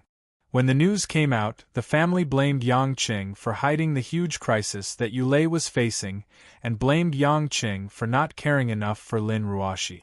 Yang Qing couldn't say that he had given 50 billion yuan to his wife to spend. Even if he was so generous that he was qualified to be called the most extravagant husband of the century, it wasn't a reason. He had indeed left Lin Ruoshi to deal with everything alone while he flirted with his lovers. Feeling sorry for Lin Ruoshi, who was like her own daughter, Mother Wang made a box of exquisite snacks early in the morning. She also got up early to make ginseng black chicken soup and asked Yang Qing to send it to the company. Because she was busy with the follow-up work, Lin Ruoshi didn't go home to rest that night. Of course, Yang Qing would not refuse, but he was a little dissatisfied in his heart. Why was this woman always so desperate? Could it be that she could not continue to deal with the later matters after taking a break? It wasn't that he didn't have anyone he could use. It was rare for him to be so ambitious. Just as Yang Qing was driving to the company with a pained heart, The CEO's office on the top floor of the Yulei International Headquarters building welcomed an unexpected guest early in the morning. General Lin, Director Ning Guodong would like to see you. Wu Yu, who had been working overtime, called Lin Ruoshi from the secretary office outside. Lin Ruoshi, who was sorting out the last of the factory's rectification documents, frowned. On her delicate and cold face, other than fatigue and solemnity, there was a little more helplessness and annoyance. At the same time, there was a little more confusion. Ning Guodong? When she thought of the man who was always pestering her, she would think of the photo she saw a few days ago. The man with her mother. Lin Ruoshi shook her head and tried her best not to think about it. She took a deep breath and adjusted her mentality before saying, "Invite him in." After half a minute, Ning Guodong pushed open the office door. As usual, he was wearing a well-ironed suit, and there was a faint smile on his handsome face. However, this kind of smile made Lin Ruoshi feel disgusted. She didn't know why. Even if her man smiled shamelessly, it was more pleasing to the eye than the handsome smile in front of her. Was it because of the person or because of the heart? "Ruoshi, you're really not simple. I've been worried about you, but now it seems that my worry was unnecessary." Ning Guodong sat on the sofa opposite Lin Ruoshi and said to himself. Lin Ruoshi stood up and walked to the desk. She crossed her arms in front of her chest and looked at Ning Guodong coldly for a while. She said, "Director Ning, give up. You know I won't agree to it, right?" Ning Guodong wasn't angry at all. He still smiled elegantly. "Let's talk about this later. Don't you think that as the host, you should give me a cup of coffee or a cup of tea?" If the guy in front of her wasn't the son of the premier and a government official, Lin Ruoshi felt that she would get security to drag him away. No, she wouldn't even let him enter the door of Yulei. "Will you make a cup of coffee and come in?" Lin Ruoshi pressed the button on the phone on the desk and said. Wu Yu was very efficient. In less than 3 minutes, she made a cup of coffee and walked into the office. She then put it in front of Ning Guodong with understanding. When she noticed the stiff atmosphere between Lin Ruoshi and Ning Guodong, Wu Yu frowned and immediately left. Obviously, Wu Yu couldn't understand why the CEO and Director Ning were like enemies. Wasn't this how they should be? If there's nothing important, I think Director Ning can leave after finishing this cup of coffee, Lin Ruoshi said indifferently. Ning Guodong took a sip of coffee. He seemed to find it too hot, so he put it down and said with a smile, "Ruoshi, am I that unattractive to you?" Director Ning, Lin Ruoshi bit her lips and said, "I'm very busy now. There are many things that I need to do. I don't even have time to go home. I don't want to waste my energy on unnecessary things between us. You should have heard what Yang Qing called me in the parking lot. That's right, we're legally married. In other words, I won't be in a relationship with you. I'm already married. Please don't harass me. Actually, I think with the power of the Ning family, it's very easy for you to find out whether I'm really married or not. You should have known about it long ago. Your way of doing things is putting me in a difficult position." The smile on Ning Guodong's face finally faded, and a trace of bitterness appeared on the corner of his mouth. He said, "You're really cruel, woman." As he said that, Ning Guodong picked up the file he brought with him and played with it in his hand. He continued, "You're right. I did check if you're really married to that guy named Yang Qing. In the end, I was very disappointed. I really couldn't believe that you would actually marry such a vulgar and low-class man, and not even consider me. Of course, we've known each other for a long time. It's only been 3 or 4 months since I first saw you.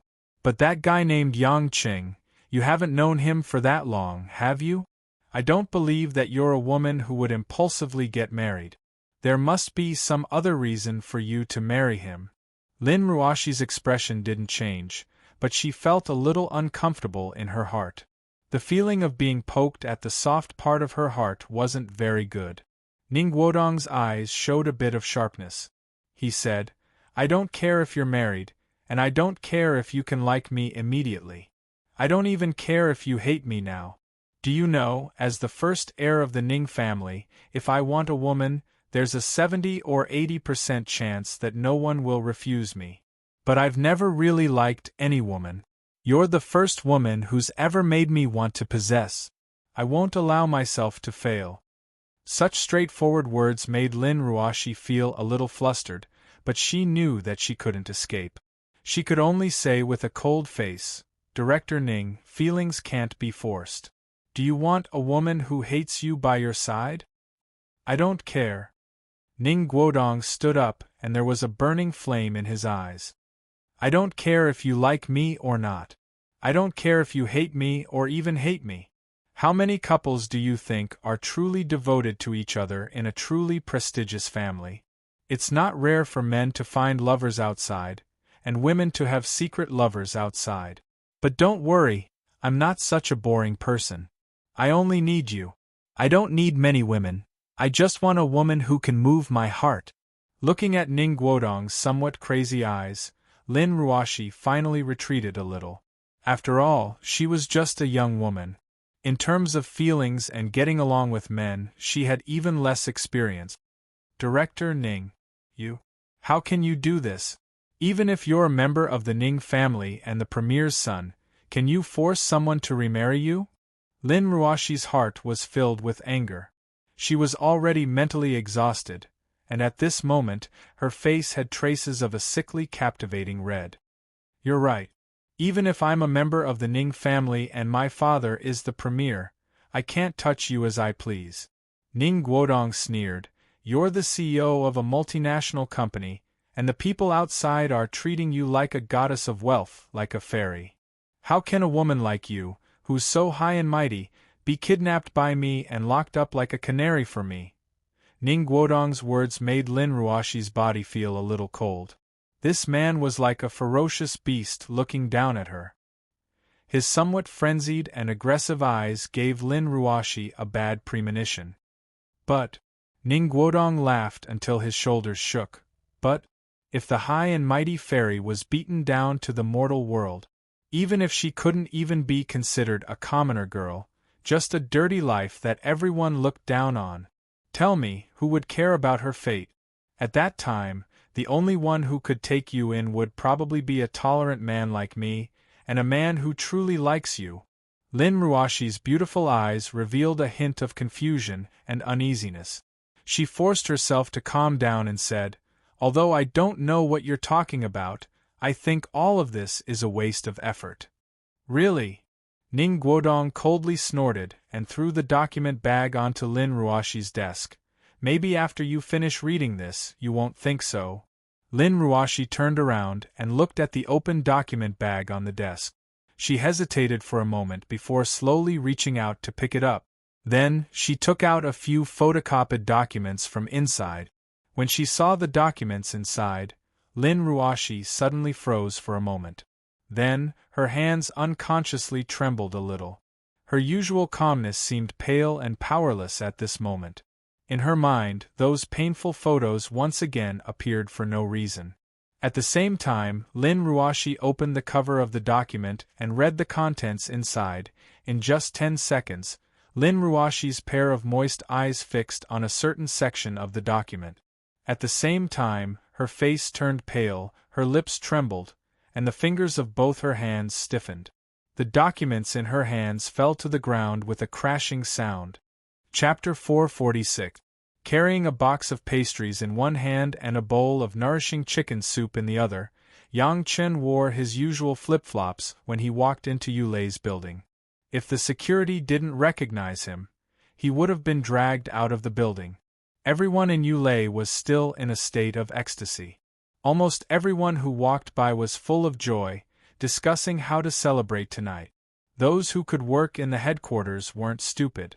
This time, Yulei International had narrowly escaped death, but what it brought was definitely not just stability. The future prospects and the evaluation given by the outside world were the best proof.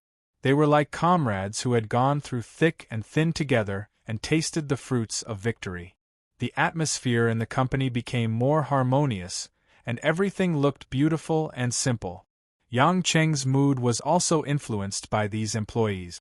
Along the way to the top floor of the CEO's office, he even hummed a street song that he hadn't hummed for a long time. The lyrics had no melody and he just hummed it. However, Wu Yu, who had suddenly appeared in front of the office door, was definitely an exception. She still had an unchanging poker face. She stared at the thing in Yang Cheng's hand and sneered. General Lin is meeting an important guest. If you want to please him, change the time. Yang Cheng was not annoyed. He looked Wu Yu up and down, and then glanced at the flat part of her chest a few times. He shook his head and said with a smile, I say, airport. How did you get into a relationship? Your figure hasn't changed. A rare blush flashed across Wu Yu's face. It's none of your business. I won't let you go in and delay General Lin's discussion. Hey, aren't you tired of staying here all day? Go back to your office or find your little lover. What was his name again? Little Ming? Shaoli? It's Vice President Li Mingyi. Wu Yu frowned angrily. Vice President Li's position is higher than yours. Watch your tone. Okay, you found a good husband. Your husband is amazing. Yang Qing had a look of approval on his face. As soon as she heard the word husband, Wu Yu's entire face turned red. She threw her hands around helplessly and turned her head away. She didn't say anything and just stood by the door. Yang Qing found it quite interesting. Lin Ruoshi's assistant was actually somewhat similar to Lin Ruoshi. In other words, she usually regarded Lin Ruoshi as a learning target. She was serious in speech and manner, and had a cold expression on her face. It was a pity that her figure and appearance were average. However, if one were to really talk about what was on her mind, she would blush and her heartbeat would quicken. Vice President Li. Yang Qing turned around and called out.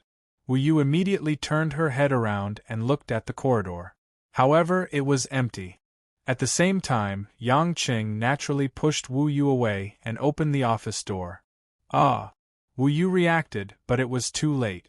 Just when she was about to stop him, Yang Qing had already flashed into the office. At the same time, he turned around and gave her a smug smile before closing the door again.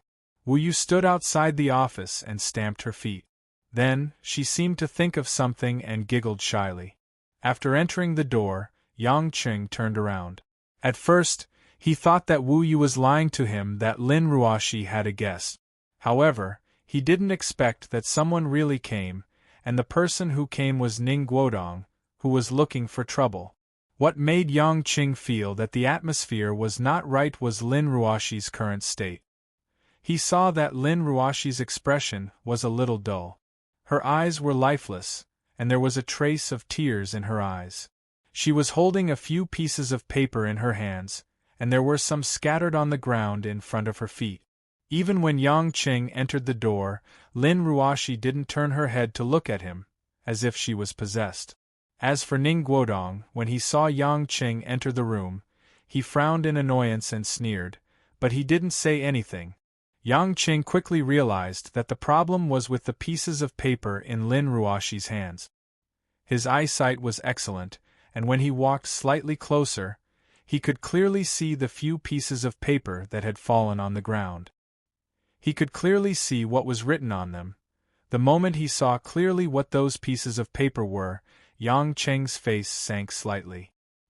He immediately understood the reason for the current situation. He walked forward and placed the food in his hands on the office table. Yang Qing said unhurriedly, "Mother Wang asked me to bring some chicken soup and snacks over. She was afraid that you would be tired from work and wouldn't eat or drink, so you should eat some." After that, Yang Qing squatted down and picked up the pieces of paper on the ground. At the same time, he took away the pieces of paper in Lin Ruoshi's hands. Lin Ruoshi was indifferent and didn't react at all. Yang Qing sighed slightly in his heart. He turned around and walked in front of Ning Guodong. He threw a stack of things in his hand in front of him and said in a somewhat gloomy tone, "Take it back." Ning Guodong sneered, "What? Do you think these are fake?" "Whether they are real or fake, this isn't something you should bring. There was already a bit of hostility in Yang Cheng's eyes, but he was very clear that he couldn't casually smash the head of this reckless man in front of him. Ning Guodong stood up and walked behind Yang Cheng with his hands behind his back. He sighed and said, "Xing Mao is really old and wise. Perhaps he had foreseen that he might fail, and that was why he had given me such a thing. Even if he failed, as long as this thing is in my hands, it will be placed in front of Ruoshi sooner or later. Truth be told, I know that old fox Xing Mao is using me, my background, and my thoughts, but I have to admit that he's very successful. Even if I don't like being used, I still can't resist the temptation of using this document." At this moment, Lin Ruoshi, who had been in a stupefied state, raised her head and stared at Ning Guodong without saying a word. There was a trace of sorrow in her eyes. Ning Guodong, however, didn't understand the meaning behind it. He only thought that Lin Ruoshi still didn't believe him and smiled proudly. "Don't think that this medical record is fake. Ruoshi, you know, before I came here, I had already sent someone to the hospital where your nominal father, Lin Kuan's former doctor, worked. But that guy has already escaped abroad. It seems that Xing Mao really gave him a sum of money and then ran away. If this medical record is fake, why does he need to run away?" With that said, the smile on Ning Guodong's face slowly disappeared. He stared coldly at Lin Ruoshi. "How can a man with a congenital absence of seminal vesicle have a descendant? Ruoshi, don't blame me for being cruel, but I have to say you are actually a bastard child born from your mother's affair with another man. You may be Li Ruoshi, Wang Ruoshi, Zhou Ruoshi, you may even be surnamed Yang like this man, but your surname is definitely not Lin. With the identity of Lin family's successor, you entered Yulei International. If the outside world knew that you are just a bastard child born from a mother's adultery with another man, what do you think the world would think? Haha, they would think, did you deliberately hide it to seize the family fortune? Did you know about this, so you secretly got rid of your grandmother early on? You're so young, yet you're still able to inherit this position? Oh right, that old man wearing a green hat, Lin Kuan, seems to have died a while ago. He seems to have entered a mental hospital. Think about it, this non-biological daughter of yours has a crazy green hat father. If an ordinary person were to see this, no matter how they think about it, there would be a problem." With every sentence that Ning Guodong said, Lin Ruoshi's eyes were filled with more pain and despair. In the end, her whole body had already softly sat on the ground. Her face was deathly pale and her body was trembling. Ning Guodong seemed to have seen the result that he wanted. From his point of view, when Lin Ruoshi's spirit collapsed and her willpower collapsed, it would be the moment when she would admit defeat. But at this moment, a steel-like hand reached over from the side and suddenly locked onto Ning Guodong's neck. Ning Guodong only felt that he was suffocating for a moment. His body was involuntarily pulled backward and heavily hit the wall. Ning Guodong's eyes widened and his mouth was half open, but he couldn't say a word. He painfully kicked his two legs in the air and looked at the man in front of him in horror. There was no expression on Yang Cheng's face, but his pair of eyes already had a ferocious look, as if he was about to devour someone. In Yang Cheng's heart, there wasn't even the slightest bit of pain. This medical record was obviously given to him by Dr. Bao when Lin Kuan died. At that time, he thought that he only needed to threaten Dr. Bao. After all, in the hospital, it wasn't good to get rid of him. Moreover, Dr. Bao didn't give him the real medical record, but only a copy. Unexpectedly, the world was unpredictable. Someone really thought of attacking Lin Ruoshi's birth and family, and even found this medical record. In the end, the doctor surnamed Bao also couldn't resist the temptation of money, and chose to run away to avoid me. When he saw Lin Ruoshi fall to the ground softly, as if she had lost her soul, and her eyes were full of grief, Yang Qing only felt that his heart was about to be torn apart. It was this madman in front of him who pestered endlessly and made such a happy morning so gloomy and gloomy. Yang Qing stared at Ning Guodong. He couldn't wait to break this man's neck and let him die. Then, he could go and comfort Lin Ruoxi. But somehow, Yang Qing knew that he couldn't just kill him. Not because he was a government official, not because he was a member of the Ning family, but because he was Ning Guangyao's son. Ning Guodong's face had turned the color of pig liver. He tried to kick Yang Qing with his feet and grab Yang Qing with his hands, but Yang Qing's body seemed to be made of metal, and he couldn't do anything. In the end, when Ning Guodong was about to die and his vision was about to turn black, Yang Qing finally let go of him. Ning Guodong fell to the ground and he kept breathing heavily. He looked at the man in front of him, who was looking down on him with fear and hatred. You will have retribution," Ning Guodong said fiercely. Yang Qing ignored him and turned to walk in front of Lin Ruoxi. He squatted down and said softly, "Don't sit on the ground. If there's nothing urgent, come home with me and rest." Lin Ruoxi didn't respond. She just stared blankly in front of her, and her eyes were empty. Yang Qing didn't say anything. He stretched out his hands and helped Lin Ruoxi up from the ground. Lin Ruoxi finally had some reaction, but she didn't care about Yang Qing. Instead, she got up and walked to the door of the office. Yang Qing knew that it was useless to say anything at this time. He frowned and followed Lin Ruoxi, waiting for her to calm down. Watching Lin Ruoxi and Yang Qing leave the office one after another, Ning Guodong smiled sinisterly and murmured, Go. Sooner or later, you will come to my side and crawl in front of me. And Yang Qing, sooner or later, you will know that you provoked someone you shouldn't provoke." Chapter 447. The moment they walked out of the office, Lin Ruoxi's expression didn't show any emotions, but her footsteps were a bit heavy. She didn't have the sharp aura that she usually had in the company. Occasionally, employees walked past the two of them. They were intimidated by Lin Ruoxi's pressure in the past, so they didn't dare to look up. They simply said hello and didn't see anything special. Yang Qing followed behind her. He knew that he couldn't say anything, so he simply followed her all the way downstairs and into the parking lot to the place where Lin Ruoxi parked her car. Lin Ruoxi fumbled in her jacket pocket for a while and seemed to find that she touched the wrong pocket. Then she touched her other jacket pocket and took out the key to the Bentley. However, Lin Ruoxi's hand was still in a slightly trembling state, indicating that her heart wasn't as calm as she looked on the surface. Finally, after a while, Lin Ruoxi pressed the door lock button. When Lin Ruoxi's body reached the door of the car, Yang Qing couldn't watch anymore. He stepped forward and grabbed Lin Ruoxi's hand. Lin Ruoxi turned her head indifferently and looked at Yang Qing with dull eyes. "Don't drive. In your current state, driving is no different from suicide," Yang Qing said solemnly. Lin Ruoxi ignored him and reached out her other hand to open the door. "Did you hear me? I'm talking to you." Yang Qing moved Lin Ruoxi away from the car. He grabbed Lin Ruoxi's shoulders and shook her soft body. Lin Ruoxi's head swayed back and forth, but her whole body didn't make the slightest sound. She was like a puppet without a soul that could be controlled at will.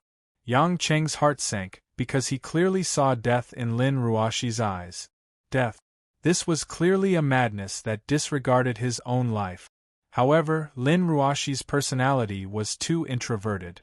In her past life, she really didn't have the habit of pouring out her emotions.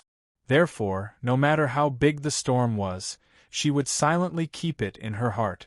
All she could do was to continuously suppress it, instead of letting it out.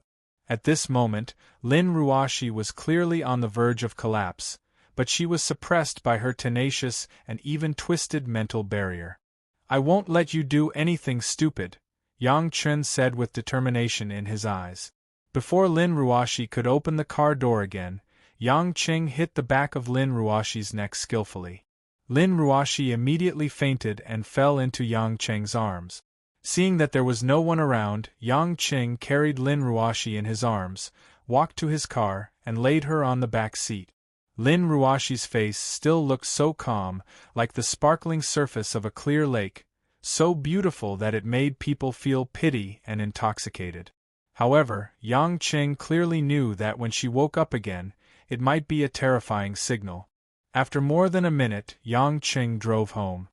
Not long after Yang Qing left with Lin Ruashi, Ning Guodong also sat in the car that was specially used to return to his residence. With a gloomy face, Ning Guodong looked like he could explode into a monstrous rage at any time. This made the assistant sitting in the front passenger seat very reserved, not daring to speak casually.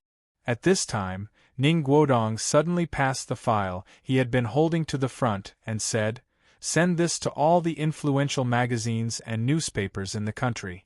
As long as it can be published, publish it for me, the bigger the better." The assistant took the file, nervously opened it, and carefully looked at the contents for a while. When he saw some key words, the assistant's face suddenly turned pale. Young master. This thing, it's not good to publish it rashly, right? After all, Yulei International is now a multinational enterprise that our Huaxia has focused on cultivating. Miss Lin Ruashi can be said to be at the peak of her power. This is probably... Do you want to scram? Ning Guodong's face showed a bit of malevolence, and he roared, King, listen to me. Do what I tell you to do. I'm in a very bad mood right now. Do you think I don't have a brain, or are you that smart? Without Lin Ruashi in Yulei International, someone else can still do it. I want Lin Ruashi to die a horrible death. I want her to know, don't always be so high and mighty like a fairy. She's King B*tch born from a whore and a wild man. B*tch. I want to play with her, that's her good fortune from 8 lifetimes. She's only fit to kneel in front of my feet and lick my toes. The assistant's forehead was full of cold sweat, and he could only obediently agree. If you don't dare. Ning Guodong's voice seemed a bit deep, then immediately jump out of the car.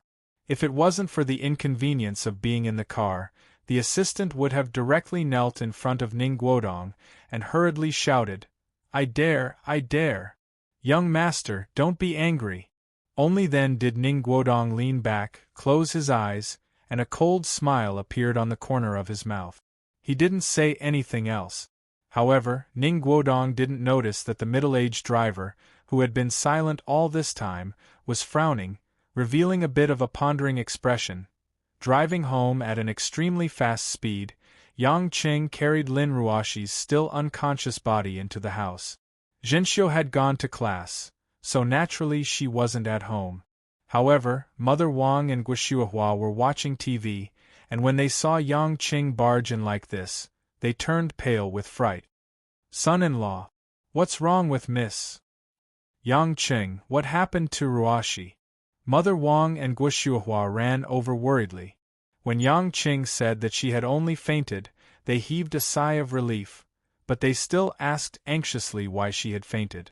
Yang Qing couldn't explain it at the moment, so he first carried Lin Ruashi upstairs, walked into her room, and placed her on the big bed. Mother Wang was very considerate, and she went up to Lin Ruashi to take off her high heels and jacket, then asked, Son-in-law, quickly tell us, we were so worried. Why did Miss faint? I did it, Yang Qing said with a sigh. This time, everyone revealed a shocked expression, and they looked at Yang Qing questioningly. Yang Qing thought for a while. Since Lin Ruashi was in such a state, he naturally couldn't hide what had happened from his family. So, he told them about going to the company, meeting Ning Guodong, and the medical record. Towards the end, Yang Qing realized that Mother Wang and Guoshuahua's expressions were very unnatural. Suddenly, Yang Qing realized that since Mother Wang had been in this family since the generation of the old CEO, she naturally knew a lot about the past. And his own mother, Guoshuahua, was the best friend of Lin Ruashi's mother, Shuizijing. From the photos, it could be seen that their relationship was not simple. Then, did they already know the truth of some things? When he saw that Mother Wang's eyes were filled with sadness, pain, and pity, but there wasn't the slightest bit of surprise. Yang Qing was sure that Mother Wang already knew that Lin Ruoxi was not Lin Kuan's biological daughter. Maybe Mother Wang even knew who Lin Ruoxi's real father was. Looking at Guoxuehua's emotional, hateful, and pitiful expression, Yang Qing was a little confused, but he was sure that Guoxuehua also knew some secrets. Yang Qing looked at the two elders in front of him who had their own thoughts, and then looked at his wife who was lying unconscious on the bed. He couldn't help but feel a headache coming on. He had thought that his own life was full of twists and turns, but he didn't expect that Lin Ruoxi's life was even more complicated than his, and it was even more hidden secrets. His meeting and marriage with her, could it be considered a joke of the heavens? Do you know something? Yang Qing looked at Mother Wang and Guoxuehua calmly. Mother Wang sighed, looked at the unconscious Lin Ruoxi on the bed, and shook her head. Young master, you must have guessed it, I do know about this. But I thought I wouldn't have to tell this in my life. I didn't expect that someone would expose this so early. That's right, young Master Kuan is indeed not Miss Lin's biological father. Young Master Kuan was born with a hidden illness, so he can't have children. Yang Qing thought that it was indeed so. Actually, he had thought that it was strange. Since Lin Kuan was so fickle outside, spending almost all his money on women, why didn't he have any illegitimate children? No illegitimate daughters? If he hated his wife's daughter so much, why didn't he find a lover to have a child? Now that he thought about it, it wasn't that Lin Kuan didn't want it, it was that he couldn't. And Lin Kuan was so crazy about women, it was most likely not because he really liked them, but because he wanted to use this method to prove that he was a normal man, and not a half-eunuch who could only be a useless half-eunuch. It was also easy to understand why Lin Kuan had such a beautiful wife like Xuezijing, but his relationship with his wife was not harmonious. Lin Kuan clearly knew that he couldn't have children, but Xuezijing still got pregnant and gave birth to a Lin Ruoxi. This was obviously a blatant slap to Lin Kuan's face. What made Yang Qing puzzled was that Lin Kuan's mother, the old CEO, must have known about Lin Kuan's hidden illness, but why did she watch her daughter-in-law give birth to another man's child, and not stop it? She even raised Lin Ruoxi with all her heart, and handed over the business empire that she built with her own hands to Lin Ruoxi, and not her biological son Lin Kuan? At the same time, why didn't Lin Kuan tell the truth? Was it because he didn't want the outside world to know that he couldn't have children because of his pride as a man? Or was there another reason? There were too many mysteries, and Yang Qing couldn't understand them in a short time. Mother Wang, suddenly, Lin Ruoxi, who was lying on the bed, opened her eyes, and the corners of her eyes were already overflowing with tears. Slowly, Lin Ruoxi sat up, and looked at Mother Wang with tears in her eyes. Mother Wang, why are you only willing to say it now? Do you know how cruel it is to me, miss? Mother Wang really didn't know what to say. She felt that no matter what she said, she wouldn't be able to explain to Lin Ruoxi. She could only freeze there and open her mouth, but couldn't say anything. Lin Ruoxi smiled sadly, like a withered lily, so sad and beautiful that it broke one's heart. No wonder, since I was young, that man hated me so much. He never wanted to hug me, never wanted to treat me well. He always didn't like Mother, and always went to other women to indulge in debauchery. No wonder, no matter what I did, no matter how well I treated him, he was never willing to see me as his daughter. No wonder, he could be so cruel, so easily hit me, scold me, and even kidnap me to kill me. As Lin Ruoxi spoke, her beads of tears dripped onto the bed, dyeing it into a pool of tears. I was wondering, how can there be parents in this world who can ignore their own flesh and blood, and how can there be a father who would kill his own daughter? Turns out I was wrong from the beginning. My mistake was that I wasn't his daughter at all. In his eyes, I was just a bastard born from his wife and another man. I was the shame of his infertility. I was the product that trampled on all his dignity. He did have reason to hate me. Someone like me actually snatched away the Yulei that should have belonged to him, and actually tortured him in front of him for more than 10 years. I really should thank his kindness for not strangling me to death when I was young. Am I right, Mother Wang? Lin Ruoshi raised her head. Her eyes were like autumn water, and her face was as cold as frost. Her flowery smile looked like the moon in the water, and would shatter with a touch. Chapter 448. In the suburbs of Zhonghai, in a high-class residential area with strict security, Ning Guodong had just returned to this courtyard to rest for a while. Sitting on a loose recliner, Ning Guodong was facing a wall-mounted TV.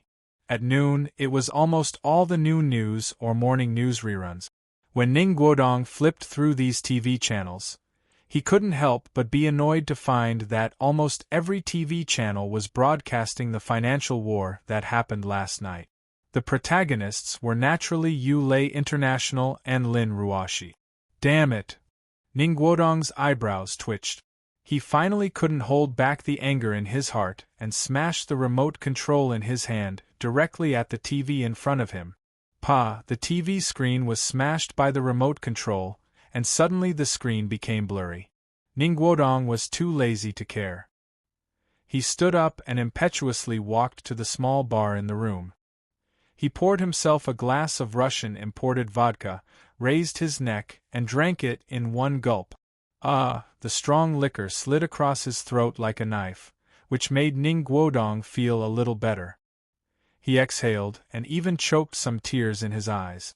At this moment, the doorbell of the house rang. Ning Guodong frowned. This residence was his private. Except for his family members, only some people around him knew.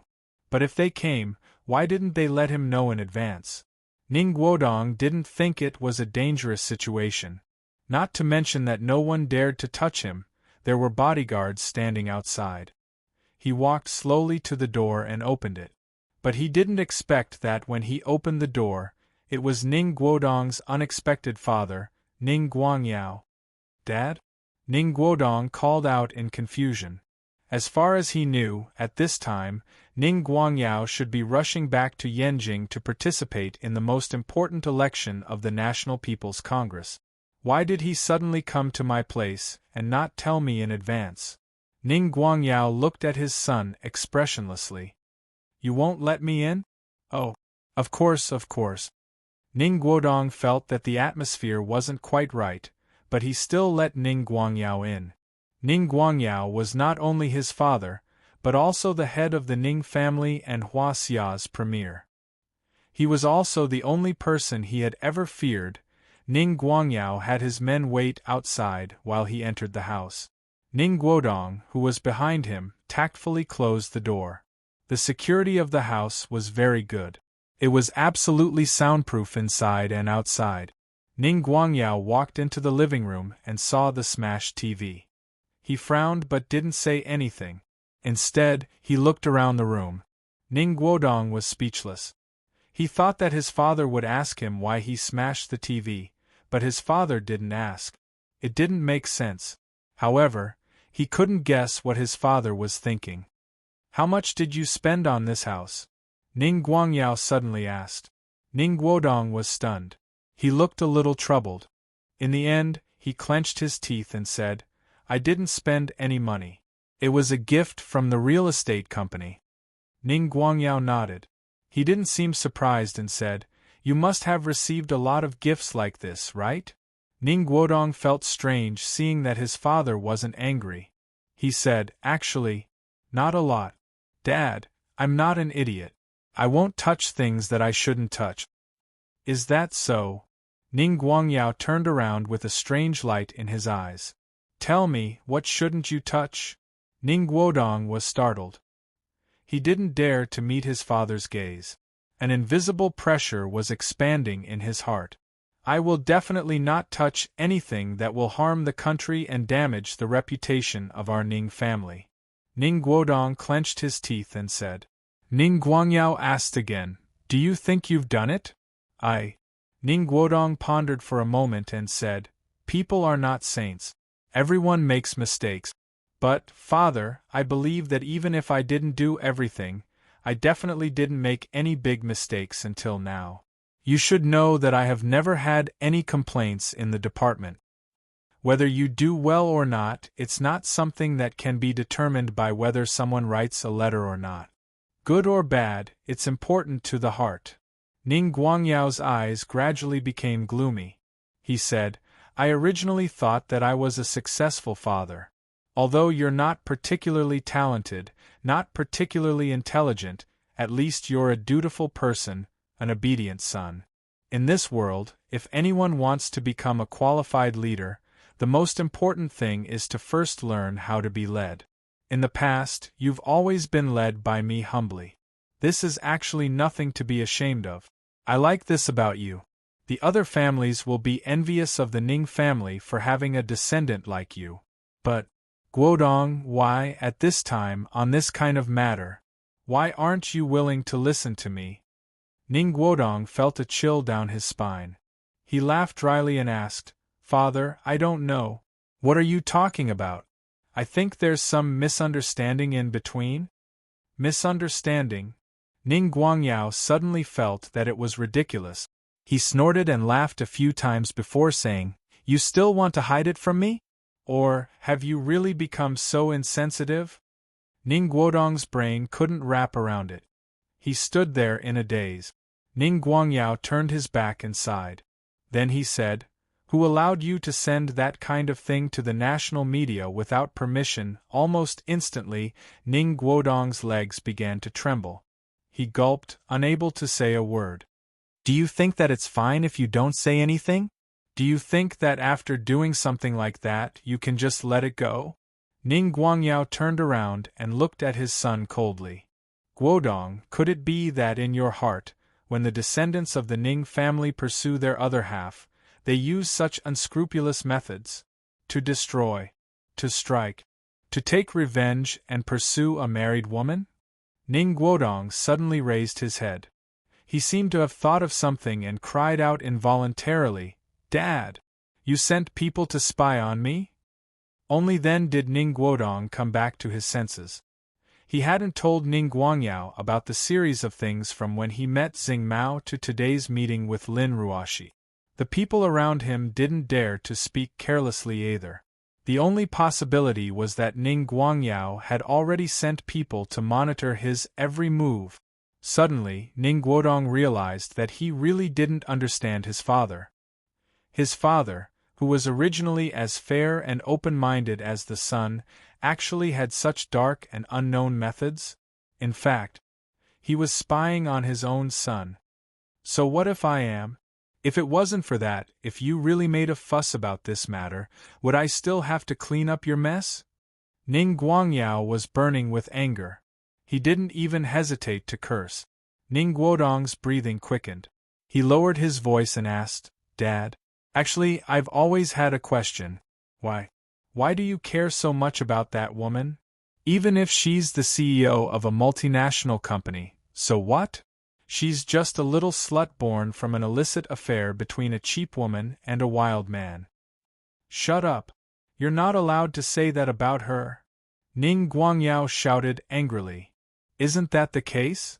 As if his reverse scale had been touched, Ning Guodong shouted hoarsely, as if he had gone mad, Dad! I'm your biological son. Ever since I was young, I've never dared to go against any of your wishes. I'll score however many grades you want me to score. You want me to work hard to get into Peking University, so I'll work hard to get into Peking University. You want me to enter any department, so I'll go through all kinds of hardships and screenings. I don't need anyone's help to get into any department. Every year, you give me strict requirements for my workload.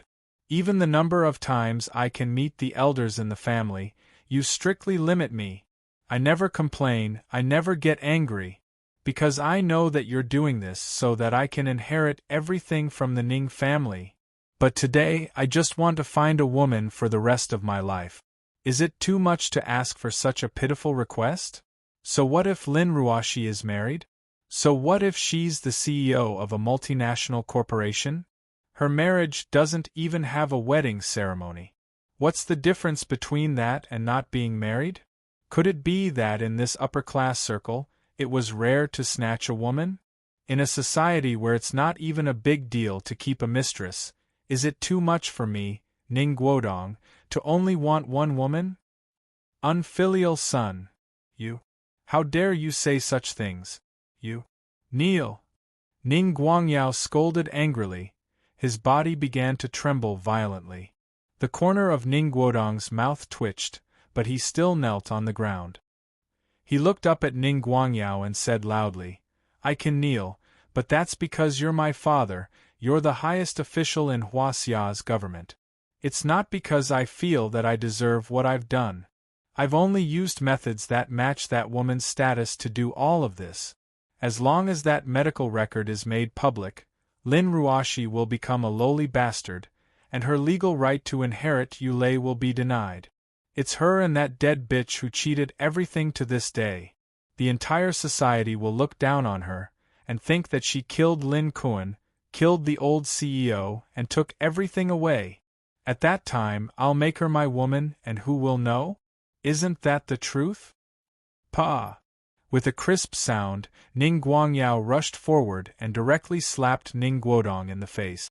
Ning Guangyao's eyes were bloodshot, and he growled in a low voice, I'm telling you, even if you don't get married in this life, I won't let you touch even half a finger of Lin Ruoxi. Also, if you dare call Lin Ruoxi a bastard again, if you dare to blaspheme her mother again, I'll shoot you today.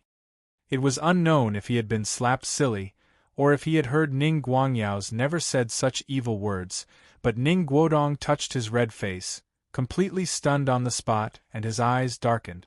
Chapter 449. In the hall on the first floor of the Lin family's mansion, the air seemed to be filled with an oppressive atmosphere, causing the expressions of the four people present to be a little gloomy. Yang Qing and Lin Ruoxi sat on the sofa, facing Mother Wang and Guoshuahua.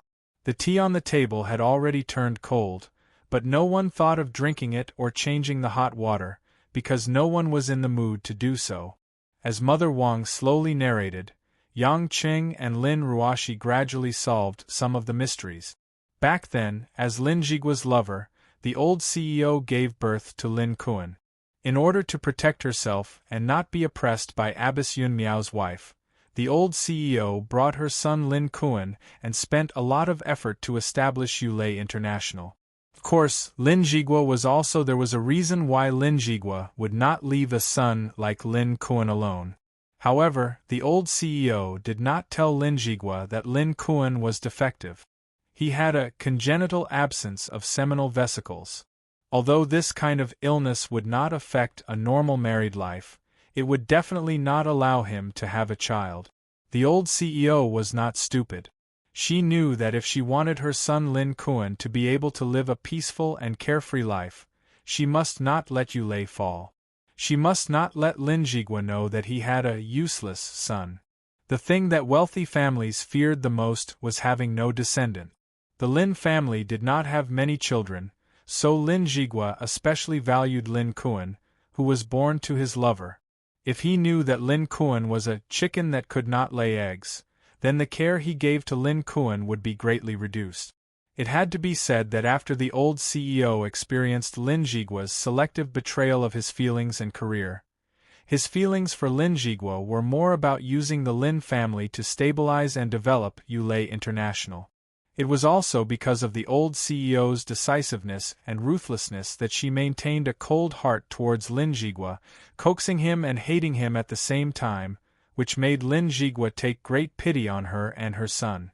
It was also because of this that the old CEO was able to build Yulei so well in such a short period of time, and was not killed by Abbess Yun Miao, who had just married Lin Jigua.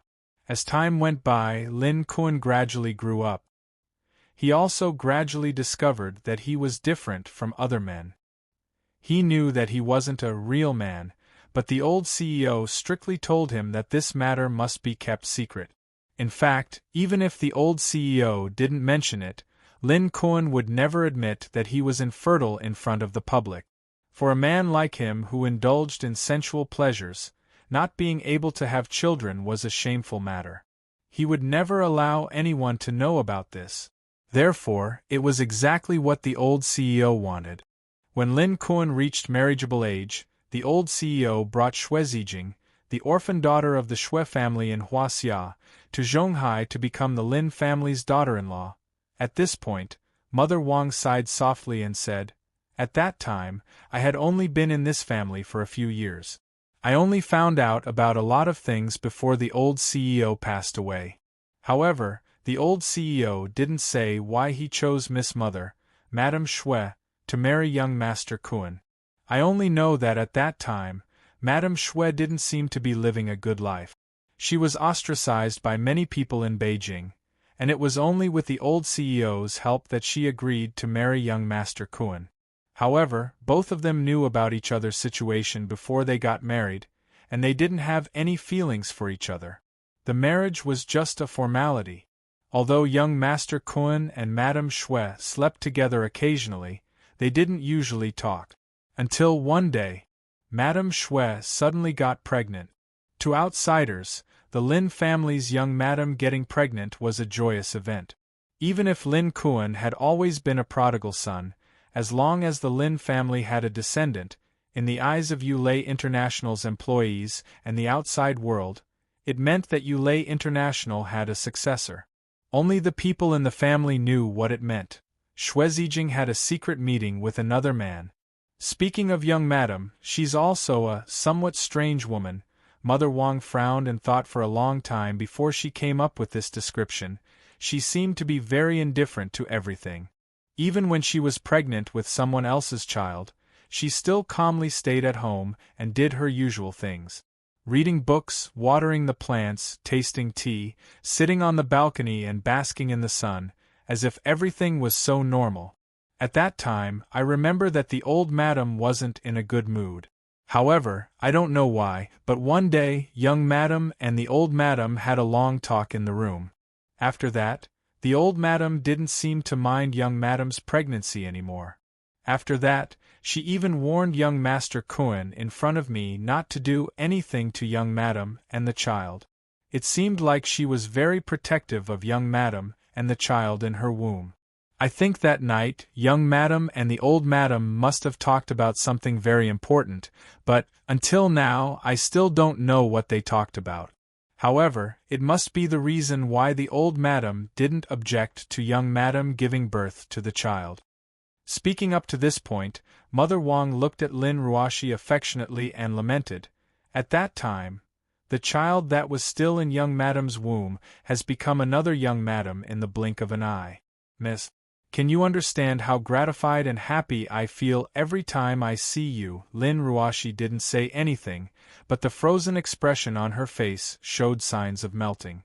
Later on, young madam was pregnant for 10 months and gave birth to Miss. Wang Ma continued. "I remember that the old madam was very happy at that time. That was the happiest I have ever seen the old madam. She carried the swaddled Miss and without thinking, she said, 'From now on, you'll be called Ruoxi.' It was as if she had said that name countless times and was very familiar with it. However, after that, young Master Kuan almost didn't go home. He knew that Miss wasn't his biological daughter, but the old madam asked him not to say or do anything, so he could only hide outside. I was in pain at that time. I knew that the old madam was actually trying to protect young Master Kuan, but their relationship became more and more strained. As Yang Qing listened, he didn't feel good in his heart. He seemed to finally understand why his late father-in-law, Lin Kuan, was like that. Since he was young, he knew that he was half a eunuch. Moreover, he was born in a wealthy family, surrounded by beautiful women, but he could only do superficial work. Therefore, Lin Kuan had been suppressing the secret in his heart, afraid that others would find out. Even a normal person would get sick from holding it in like that. After that, his wife in name was pregnant with someone else's child, and his own mother still wanted to protect that woman and the child in her womb. She didn't even give a reason, and directly told Lin Kuan to shut up and not do anything rash. This made Lin Kuan's last bit of dignity was trampled all over. What Lin Kuan couldn't accept was that in the end, the old CEO handed Yulei International over to a young girl who wasn't related to him by blood. A series of blows from a young age to a big one was enough to make Lin Kuan become like what he had seen in the past. He was neither human nor ghost, and he could do anything. Lin Ruoshi, who had been listening to Mother Wang's narration, suddenly opened her mouth and asked, "Mother Wang, since Grandma did so much to let that person live a carefree life, why did she still hand Yulei International over to me? Didn't she know how much he would hate me that way?" Mother Wang smiled bitterly. "Miss, do you think young Master Kuan has the ability to manage Yulei International well, or even has the ability to protect this family business?" Lin Ruoshi was silent. That was indeed very difficult. Not to mention that Lin Kuan's personality was already twisted. His ability was indeed too far away from hers. For so many years, Lin Kuan had only been running away. He didn't have any real ability. "Miss, actually, I only found out about the old madam's good intentions later on," Mother Wang said emotionally. "When you were still young, the old madam had been grooming you as the heir. The old madam treated you like her own granddaughter, and hoped that you would love your own family, and accept a father like young Master Kuan. The old madam searched everywhere and found Miss Emotieni. She was still a girl from Chuan province at that time. The old madam saw her potential and supported her, letting her enter the company earlier than you, and become your right-hand woman. These were all arranged by the old madam. The old madam even used Lin Jigua's relationship to introduce you to the Kai family. These were all connections that could be used to protect you, to protect Yulei. Wang Ma, are you saying that everything Grandma did was to use me to protect her son?" Lin Ruoshi's lips curled into a bitter smile as she asked. Mother Wang shook her head and said earnestly, "Miss, this blood relationship can be faked, but this love, can it be faked? Miss, you've lived with the old madam for more than 20 years. Can't you tell whether the old madam's love for you is real or fake?" Lin Ruoshi's delicate body trembled slightly. She raised her head and looked at the wall opposite her, at the oil painting of a kind woman. She murmured a few times, but she was in a daze. At this moment, Guoshuahua, who had been silent and listening to Mother Wang's story, suddenly said, "Maybe what Zijing said to the old CEO that night. I can guess, not only Mother Wang, but Yang Qing and the absent-minded Lin Ruoshi also looked over. Obviously, from the tone of Guoshuahua, it seemed like she really knew something. Guoshuahua seemed to be struggling, but in the end, she shook her head and sighed. "I didn't think it was appropriate to say it, but Ruoshi is already my daughter-in-law. I think it's a bit too much to hide it from her." Guoshuahua looked at Lin Ruoshi and sighed. "Ruoshi, I think the reason why your grandma tried so hard to give birth to you and make you the CEO of Yulei International was not only to confuse General Lin Jigua and make him think that he had a granddaughter and take care of you. There was another reason. It was because your biological father was more capable of protecting Yulei International, you and Lin Kuan." Listening to Guoshuahua's words, Lin Ruoshi's mind suddenly flashed with those photos. The man in the photos, his other identity, almost instantly came to a conclusion. Lin Ruoshi's face turned pale, and her eyes revealed some fear and hesitation. She didn't know what to do. When Guoshuahua realized this, she hurriedly asked, "This, Ruoshi, what's wrong?" Yang Qing, who was standing at the side, put his arm around Lin Ruoshi's shoulder, letting her trembling body lean on him. He turned to Guoshuahua and smiled helplessly. "Mom, you said that Ruoshi's biological father, don't tell me it's Premier Ning." This time, Guoshuahua's expression was very interesting. Her mouth was half open, and her eyes were full of shock. She looked back and forth between Yang Qing and Lin Ruoshi. The answer was self-evident. Chapter 450. It had to be said that the old CEO of Yulei had put in a lot of effort. From the beginning to the end, Lin Jigua had been kept in the dark. He had been the guardian of Lin Ruoshi and Lin Kuan for more than 20 years. Moreover, because Lin Ruoshi refused to acknowledge him as her grandfather, Lin Jigua had racked his brains to think of ways to make up for it. Even Ning Guangyao, the super leader of the political world, had been included in the scheme. Lin Ruoshi had become the CEO of Yulei in her 20s. Other than her outstanding ability, if no one had helped her in the dark, there would have been many people who would have made things difficult for her. Moreover, Lin Ruoshi didn't like to interact with people. She was cold to people, and she was also very attractive. If not for someone keeping an eye on her in the dark, it was unknown whether Lin Ruoshi could have made it to where she was today. Perhaps in these 2 years, Yulei had been stabilized by Lin Ruoshi. Moreover, Lin Ruoshi had also matured enough, so the help in the dark had decreased. Yang Qing also found it strange. He and Lin Ruoshi had only known each other for less than a year, and she had already encountered so many troubles. Could it be that before this, Lin Jigua had helped her out?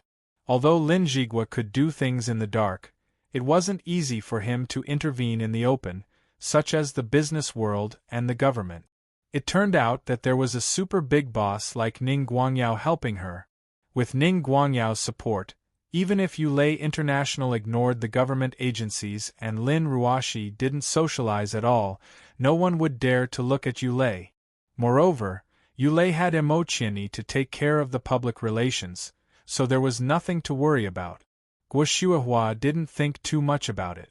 She just said, "Back in school, Zijing and I were in the same grade. Premier Ning was a senior in our graduate school, and also our class's teaching assistant. Zijing and I met Premier Ning at that time." With Guo Shuihua's narration, some of the secrets were finally revealed back then, when the three of them were in their prime. Guo Shuihua and Xue Zijing were young girls. Because Ning Guangyao specially tutored them in their classes, and because of a strange combination of factors, they met each other in and out of school. Without a doubt, Ning Guangyao was the Prince Charming in the hearts of countless girls.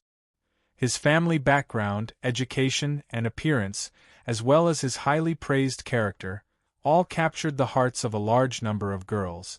Naturally, Guo Shuihua and Xue Zijing were no exception. Moreover, both of their appearances were outstanding and attractive. Like orchids in spring and chrysanthemums in autumn, they were equally matched. Therefore, the relationship between the two girls, who were closer than real sisters, finally underwent a subtle emotional change because of the same man.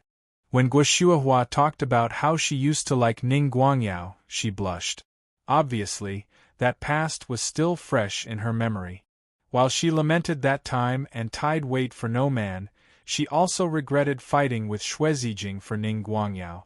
Because Guo Shuihua only found out later that Ning Guangyao liked Xue Zijing from the beginning, and he only doted on Guo Shuihua like a younger sister. When Yang Qing heard this, he recalled how angry Ning Guangyao was when he heard that Guo Shuihua was grounded in the Yang family's military courtyard. Indeed, as Guo Shuihua said, it was a kind of brotherly protection. However, most of the relationships between men and women in the world were faded, but not fated. Back then, Guo Shuihua gradually realized that she couldn't compete with Xue Zijing, so she angrily cut off contact with Xue Zijing. She originally thought that Xue Zijing and Ning Guangyao would get married, but she was shocked to hear that Ning Guangyao was going to marry Luo Tsuishan, the daughter of the Luo family, which was still flourishing in Beijing at that time. Later on, most of the Xue family that Xue Zijing belonged to left Yanjin and went overseas for some reason, leaving Xue Zijing alone in Yanjin with no one to rely on. Speaking of which, I always feel guilty whenever I mention Zijing. It's because I didn't help her because of my resentment towards her. A few years later, I heard that she got married to a family in the south, and then I lost contact with her. Guo Shuihua looked at Lin Ruoshi apologetically and said, "Ruoshi, I've always wanted to say sorry to your mother. I was too unreasonable back then. I shouldn't have cut off our relationship just because of a relationship. Unfortunately, it's too late to say anything now." "Then why did you say that Ruoshi's father might be Premier Ning?" Yang Qing asked. Lin Ruoshi also looked at Guoshuahua with a complicated gaze, wanting to hear the real reason. Guoshuahua sighed. She lowered her eyes and said, "That year, because I was angry, I accepted Pujuan's pursuit. A few years later, I married him. Of course, I fell in love with Pujuan after a long time, so I didn't do it out of spite. I remember that not long after we got married, I came to Zhonghai with Pujuan and accidentally bumped into Premier Ning. I said accidentally because he seemed to be avoiding us on purpose. If it wasn't for the fact that he couldn't avoid us, he would have ignored us and pretended not to see us. I don't remember the exact situation, but I calculated the time when Ruoshi was born. At that time, he should have come to Zhonghai to look for Zijing. Then, wasn't he already married at that time?" Lin Ruoshi asked with a trembling voice. Guoshuahua frowned. "Yes, according to the time, his son, Ning Guodong, should have been born by then." "Then why did he still do this? Doesn't he feel ashamed?" Lin Ruoshi asked as if she was talking to herself. Guoshuahua kept quiet while Mother Wang wiped the corners of her eyes. "Who knows? Other than them, no one knows why he did all this," Guoshuahua said helplessly after a long time.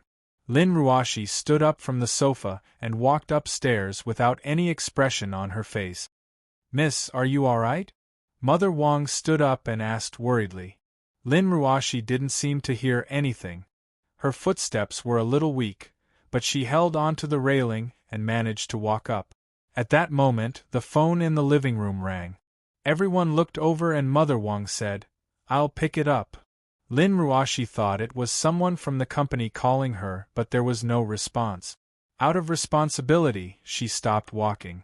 Unexpectedly, when Mother Wang picked up the phone and greeted her, she was stunned.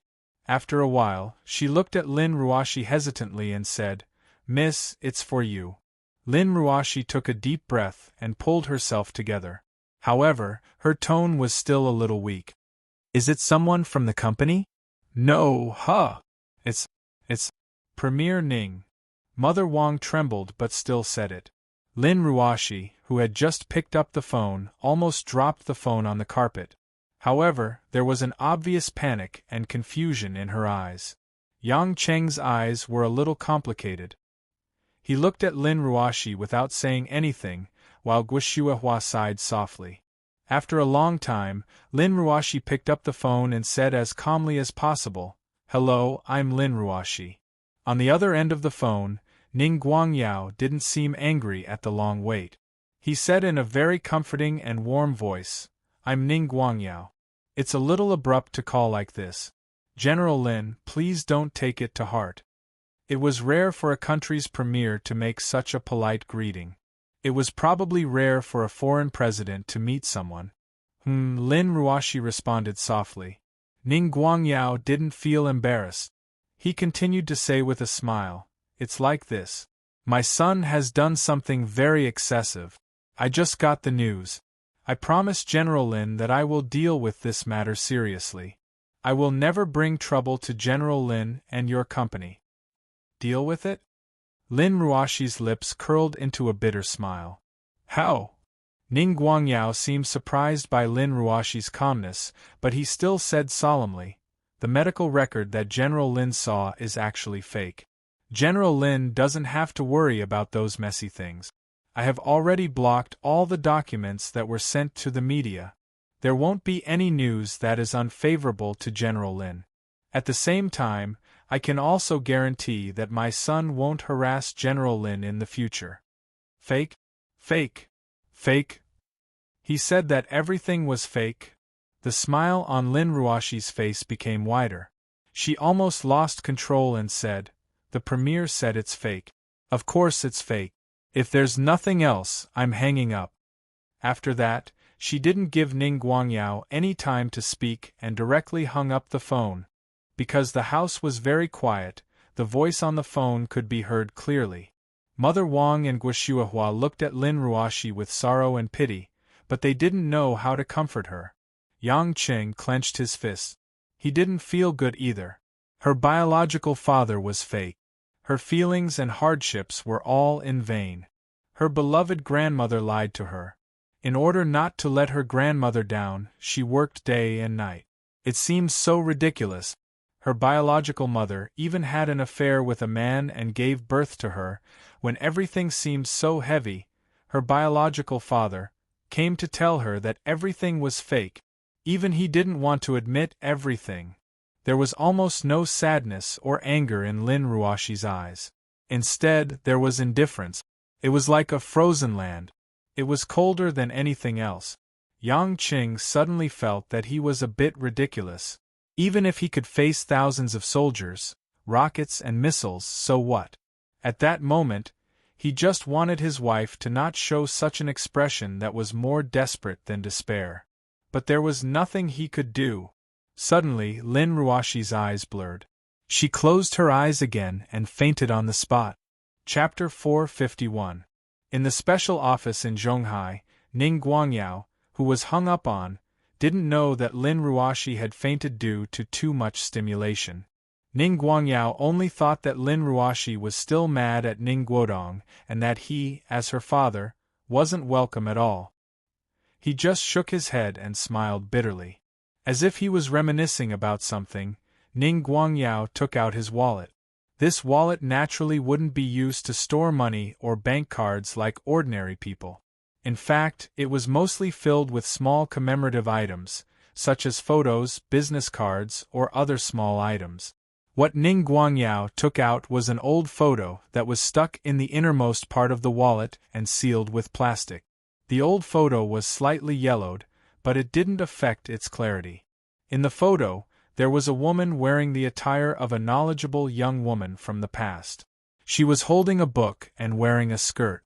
She was sitting on a stone stool and reading quietly, as if the outside world had nothing to do with her. Ning Guangyao looked at the woman in the photo for a long time and was lost in thought. Suddenly, he was awakened by a knock on the door. Knock knock. Ning Guangyao turned around and subconsciously put the photo back into his wallet. He turned around and stood up with a faint smile on his face. Suishan, why are you in Zhonghai? A middle-aged woman with short hair walked in from the door. She was wearing a rather dignified white suit. It was obvious that the woman paid a lot of attention to maintaining her appearance.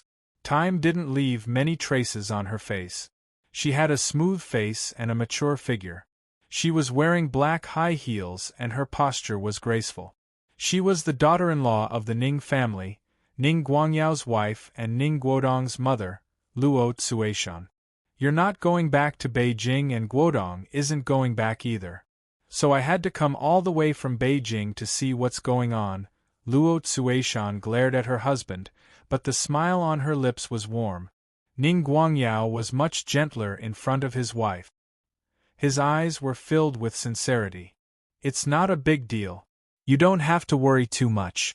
Guodong did something wrong, so I stayed here to correct him. I'm planning to fly back to Beijing tonight. I'll be able to make it before the election.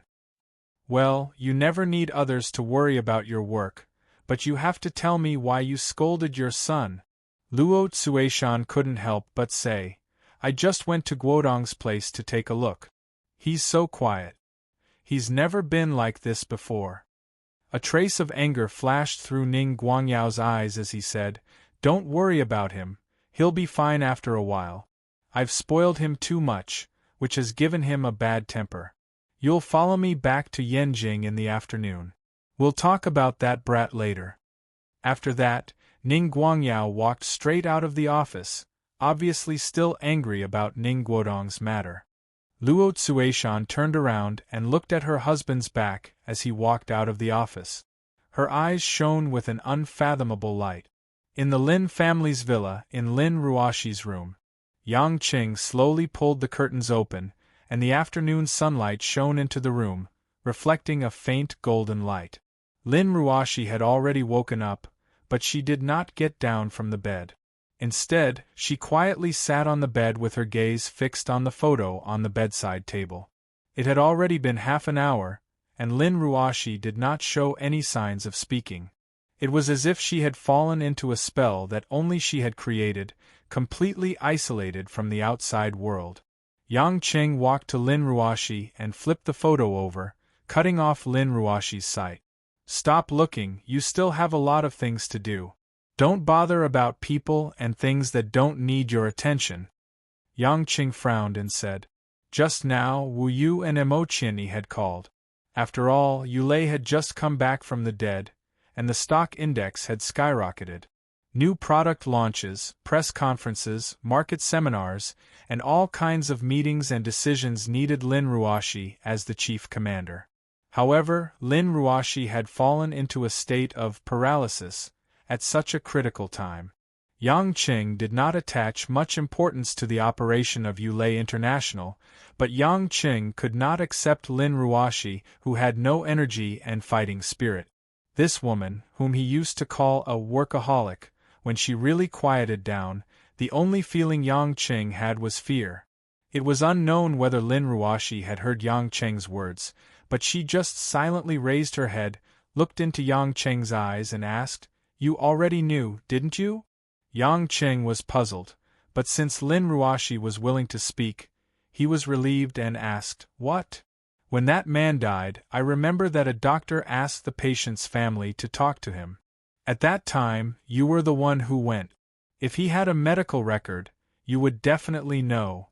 Lin Ruoshi was naturally referring to the Dr. Bao, who had been threatened by Yang Qing. "You told me at that time that it was nothing important.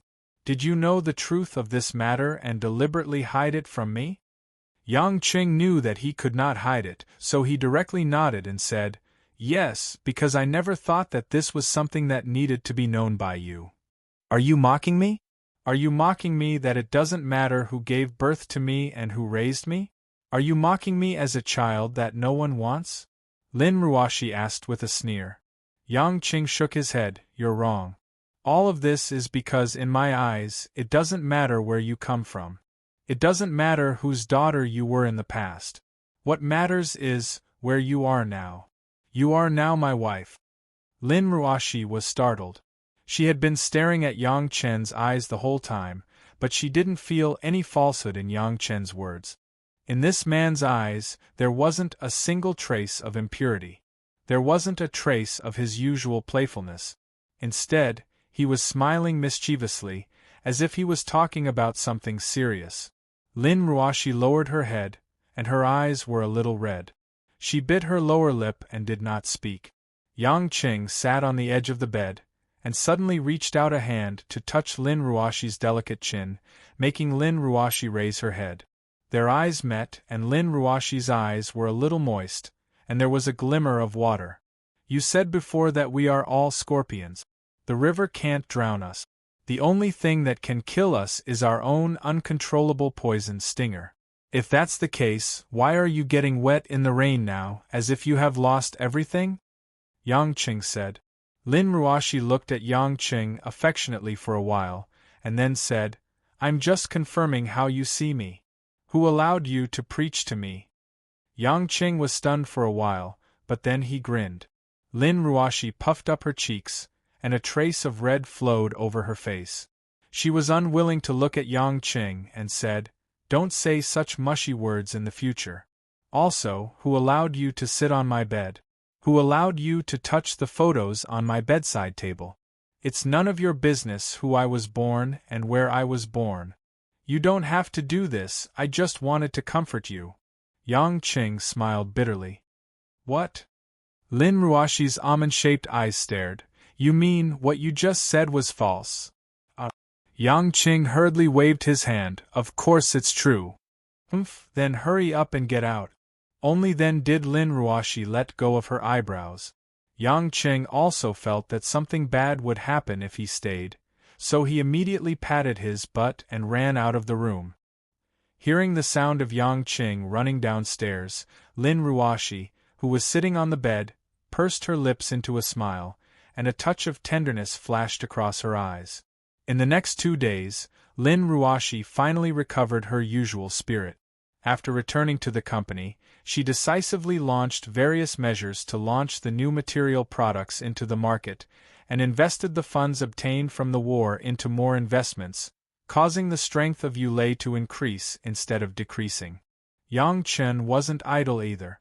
Although the publicity of Star of Yulei was mainly carried out by Zhao Ting and Wang Jie in cooperation with Kristen, as the director, Yang Chen still had to stand on the stage and say a few polite words while occasionally singing a duet with Kristen.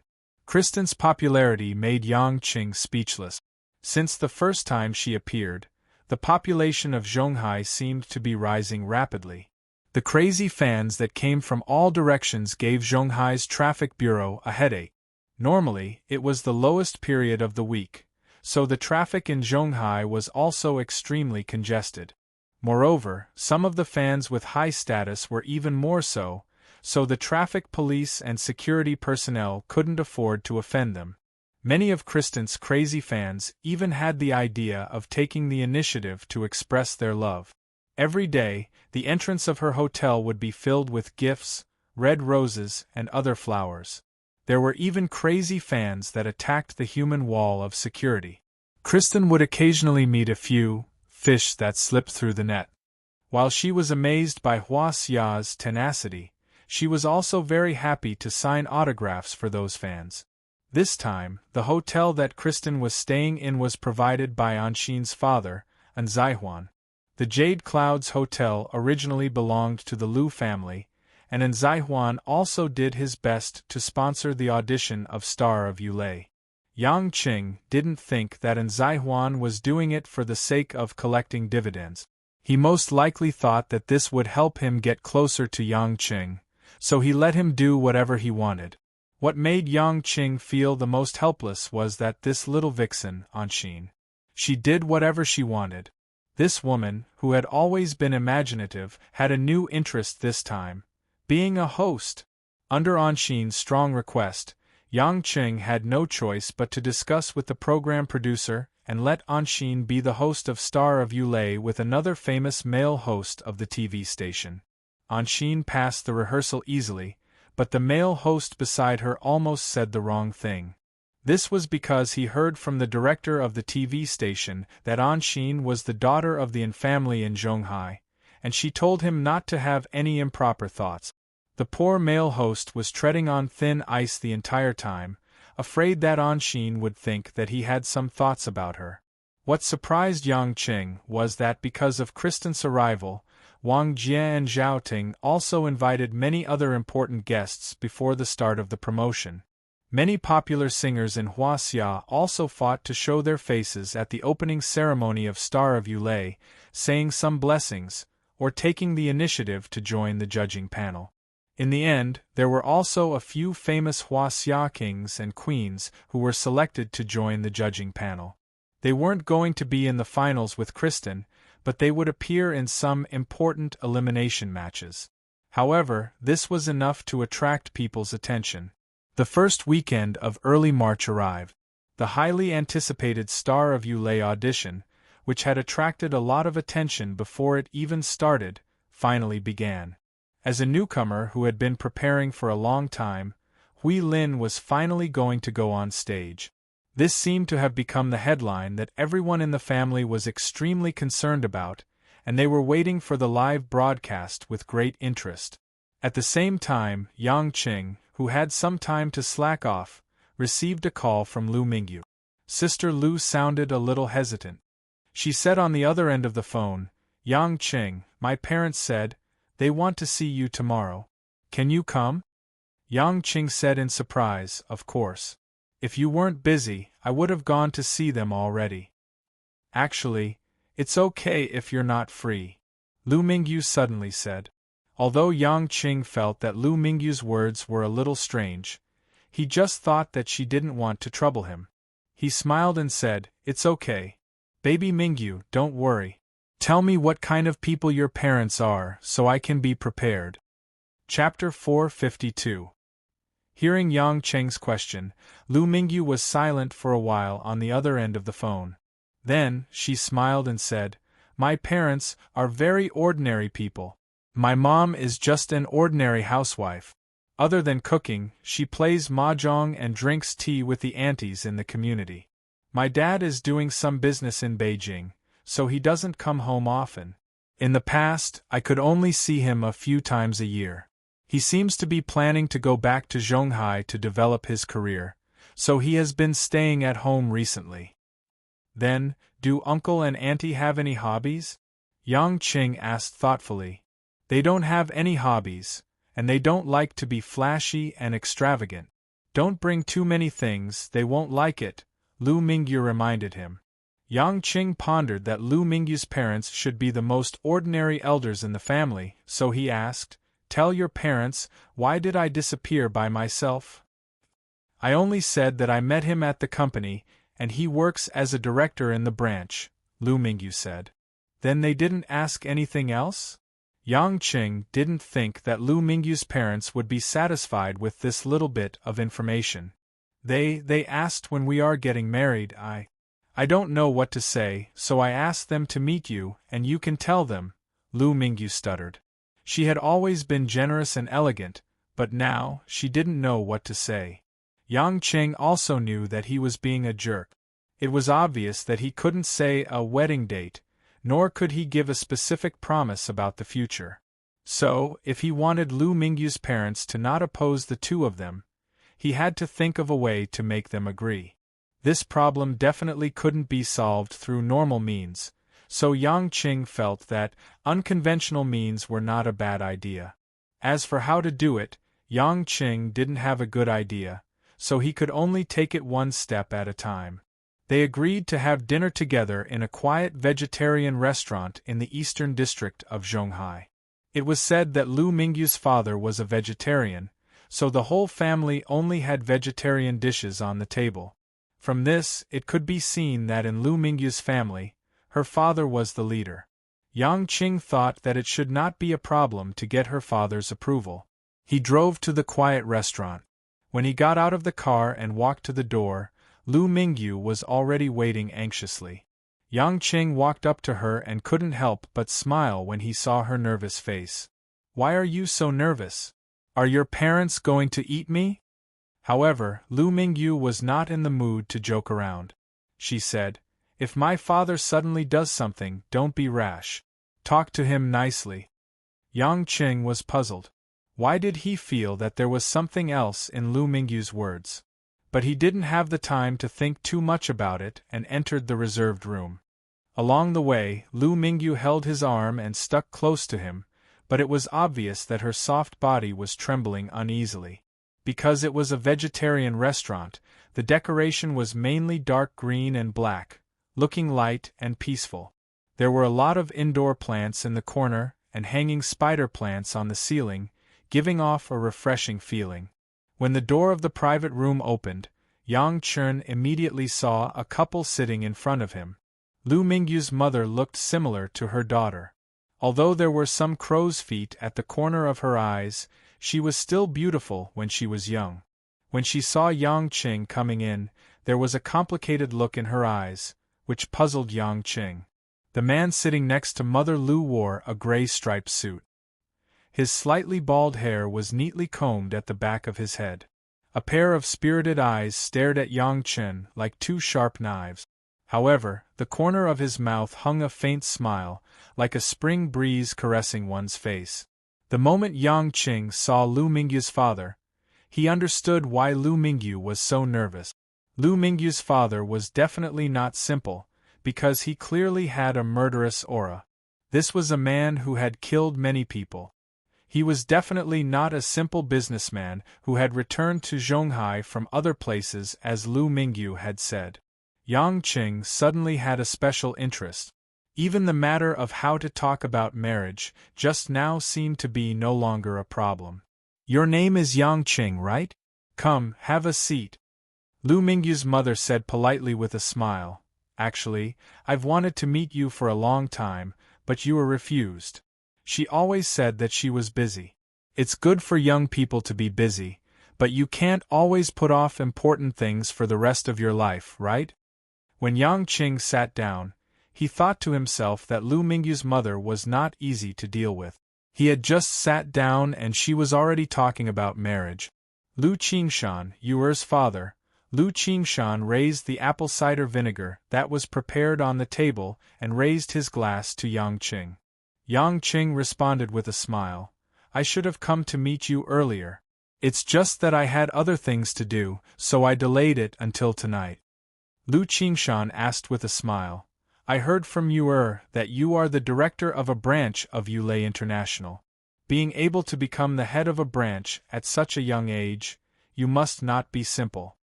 Lu Qingshan's eyes clearly did not have any appreciation, which made Yang Qing feel that he was hiding a knife behind his smile. Uncle, you're flattering me, but my luck is better than others. Luck is also a part of one's ability, Lu Qingshan said to Lu Mingyu, get the waiter to serve the dishes. Lu Mingyu was in a nervous state. When she heard this, she immediately responded. When she stood up, she lost her balance and tripped on the leg of the chair, almost falling. Yang Qing reacted quickly and held on to Lu Mingyu's slender waist to prevent her from falling. Being hugged by Yang Qing in front of her parents, Lu Mingyu's face was burning and she hurriedly ran out. Only Yang Qing and Lu Qingshan were left in the private room. The atmosphere was slightly tense. Lu Mingyu's mother's smile widened, but Lu Qingshan's face darkened slightly. Yang Qing, how long have you known Lu Qingshan asked. Yang Qing did some calculations. It's been about half a year. Then, when do you plan to get married? You know, Yu isn't young anymore.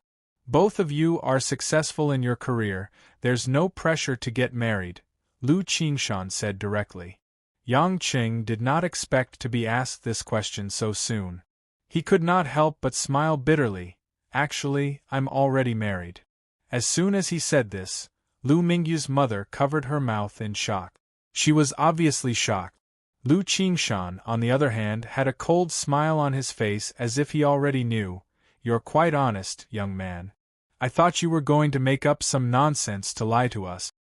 Since you already knew, why did you ask Mingyu to meet me here? Yang Qing asked curiously. Lu Qingshan was about to say something when the door of the private room was suddenly opened. Dad, Mom. Where's brother-in-law? A tall and skinny young man wearing loose hip-hop attire, dyed yellow hair, and earrings suddenly barged in. A pair of not-so-big eyes swept across the room and fixed on Yang Qing. In an instant, the enthusiasm he had earlier cooled by half. So this is the guy. Why does he look so mediocre? Mingho, why are you so late again? Did you go looking for a fight again? Lu Mingyu's mother stood up unhappily and walked to the young man's side, pulling him to her side. Lu Qingshan was satisfied to see his son. He said to Yang Qing, This is Yuer's younger brother, Mingho. He used to live with me in Beijing and doesn't come back to Zhonghai often. Yang Qing was stunned. Lu Mingyu's family was really complicated. Her mother and Lu Mingyu lived in Zhonghai, while her father and younger brother lived in Beijing. Lu Mingyu and her mother were obviously from a normal family, but Lu Qingshan and Lu Mingho didn't look like good people. No wonder Lu Mingyu suddenly said not to come if he didn't have time. But, did she not know what her father and brother were like? Do you think it's strange that Yuer has a father like me? Lu Qingshan seemed to have seen through Yang Qing's thoughts. Yang Qing nodded. I'm a little surprised. Surprised my ass. You dare to marry my sister with that disgusting look? Why don't you look at yourself in the mirror? You're not handsome, you're not cool, you don't look strong, you're definitely not good at fighting, and you dare to marry my sister? If my sister wants to find a husband, he should at least be a tycoon on the immortal list, Lu Mingho said disdainfully. Yang Qing rubbed his nose. It's the Forbes rich list. Right. Lu Mingho suddenly chuckled. That's what I meant. Lu Mingho didn't blame her son when she heard his nonsense. Her eyes were filled with love as she touched Lu Mingho's face, treating him like a child. At this time, Lu Mingyu walked back to the room and saw that her brother was also there. She said with dissatisfaction, Mingho, did you go to fight again? Why are you back so late? You might as well sleep on the street from now on. As she said that, Lu Mingyu introduced her brother to Yang Qing. He's my brother. He's very naughty, but he's actually quite kind. Yang Qing smiled. I can tell. You keep saying that I'm not handsome, but you didn't come to slap me in the face. Lu Mingyu pursed her lips and smiled, but when she saw her father's expression, she started to worry again. Yang Qing, the reason why I asked you to invite you over for a meal and get to know you is actually very simple. Lu Qingshan took a sip of apple cider vinegar and looked at Yang Qing with a sharp gaze. I don't object to the two of you being together. Lu Mingyu suddenly raised her head and looked at her father in surprise. She clearly didn't expect her father to say that. Lu Mingho's mother looked like she already knew it. She smiled helplessly and didn't say anything. Lu Mingho was the most dissatisfied. He looked like he wanted to rebel against his father, but when Lu Qingshan glared at him, he obediently went back. Yang Chen didn't know what he was feeling right now. It was as if he had prepared a whole bunch of words to say and things he didn't like, only to realize that it was all for naught. But somehow, he was happy that it all happened. He blinked his eyes and grinned. Uncle, you're so understanding. Are you mocking me? Although I'm not a monogamous person, I'm not a father who likes to give his only daughter to another man as a lover. Lu Qingshan's eyes were a little angry, but then the corners of his mouth curled up, and he asked with a smile, President Situ of the Red Thorn Society is also your lover, right? The smile on Yang Cheng's face disappeared. Then, something flashed through his mind. He recalled what Qiangwei said to him that day. He frowned and couldn't help but ask suspiciously, Uncle, could it be that you are Qiangwei's partner? Chapter 453. Previously, Qiangwei had mentioned that there was a foreign big shot who wanted to cooperate with her to expand the underworld forces in the south and reorganize those small gangs and sections. Qiangwei's originally bored and cold blood began to boil again. After obtaining Yang Cheng's approval, she began to plan and deploy on her own. However, Yang Cheng didn't have any intention of finding out more about it, so he didn't know who Qiangwei's partner was. It was only at this moment that Yang Cheng came to a sudden realization when he saw Lu Qingshan's "so what?" expression. Damn it, the first father-in-law I've met is actually a big shot from the underworld? Furthermore, he had been doing business in Beijing before. Could it be that he was part of the underworld forces under the feet of the Emperor of Beijing? Thinking about how Qiangwei was the only leader of the underworld in Zhonghai, those who could be accepted by her would definitely not be bad. Then, it wouldn't be surprising to say that Lu Qingshan was the underworld boss of Beijing. However, if that was the case, how could Lu Mingyu be working in a proper big company? Furthermore, he couldn't feel the slightest bit of underworld aura from her. What was even stranger was that Lu Mingyu seemed to have only just found out about her father's background. On the other hand, her younger brother, Lu Mingho, had the temperament of a little hoodlum. However, there was one thing that caught Yang Chen's attention. He couldn't help but ask, in that case, the extermination of Chi Kai's clan was also caused by you, uncle? That's right, I was the one who ordered people to kill their entire family, Lu Qingshan said proudly, not hiding anything. Lu Mingyu suddenly widened her watery eyes and exclaimed, Dad, you? How did you, humph? Lu Qingshan said disdainfully, that Chi guy let my daughter down? He did so many excessive things, even if his entire family died, it would be too easy for him. If it wasn't for the fact that I didn't unify all the forces in Beijing and the Qi family was a subordinate family of the Tang family, I couldn't act rashly. I would have helped you kill that Qi guy a long time ago. But his family didn't let me down. Lu Mingyu's eyes were somewhat sorrowful. It wasn't that she was reluctant to part with Qi Kai, but she couldn't bear to see her whole family killed. Lu Qingshan straightened his face and said, I lied to you when I told you to stay with your mother in the past. I'm running a business in Beijing and I'm afraid that you'll be implicated. I'm also worried that a girl like you might be tainted by dirty things. Now that the outcome has been determined, and you are my daughter, I, Lu Qingshan, will not allow any man to let you down. As he spoke, Lu Qingshan turned to look at Yang Qing. The threat in his eyes was obvious. Even if you're not my official wife, I can't let you be bullied. Yang Qing was a little confused by Lu Qingshan's words. There were many things that he had no clue about.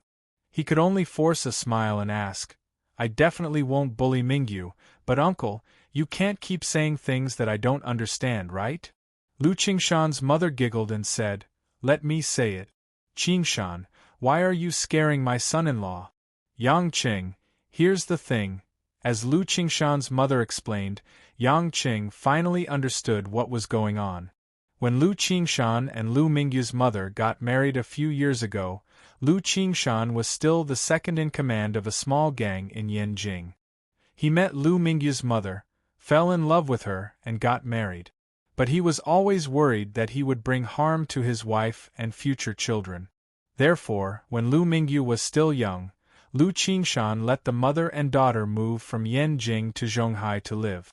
In order to let Lu Mingyu grow up like a normal girl and not be affected by her father's underworld background, they rarely saw each other. In Jianghu, there would always be some pressure that could not be seen in the light and that one had to bear. In Lu Qingshan's mind, if Lu Mingyu was a boy, he would naturally bring him along so that he could inherit everything from him in the future.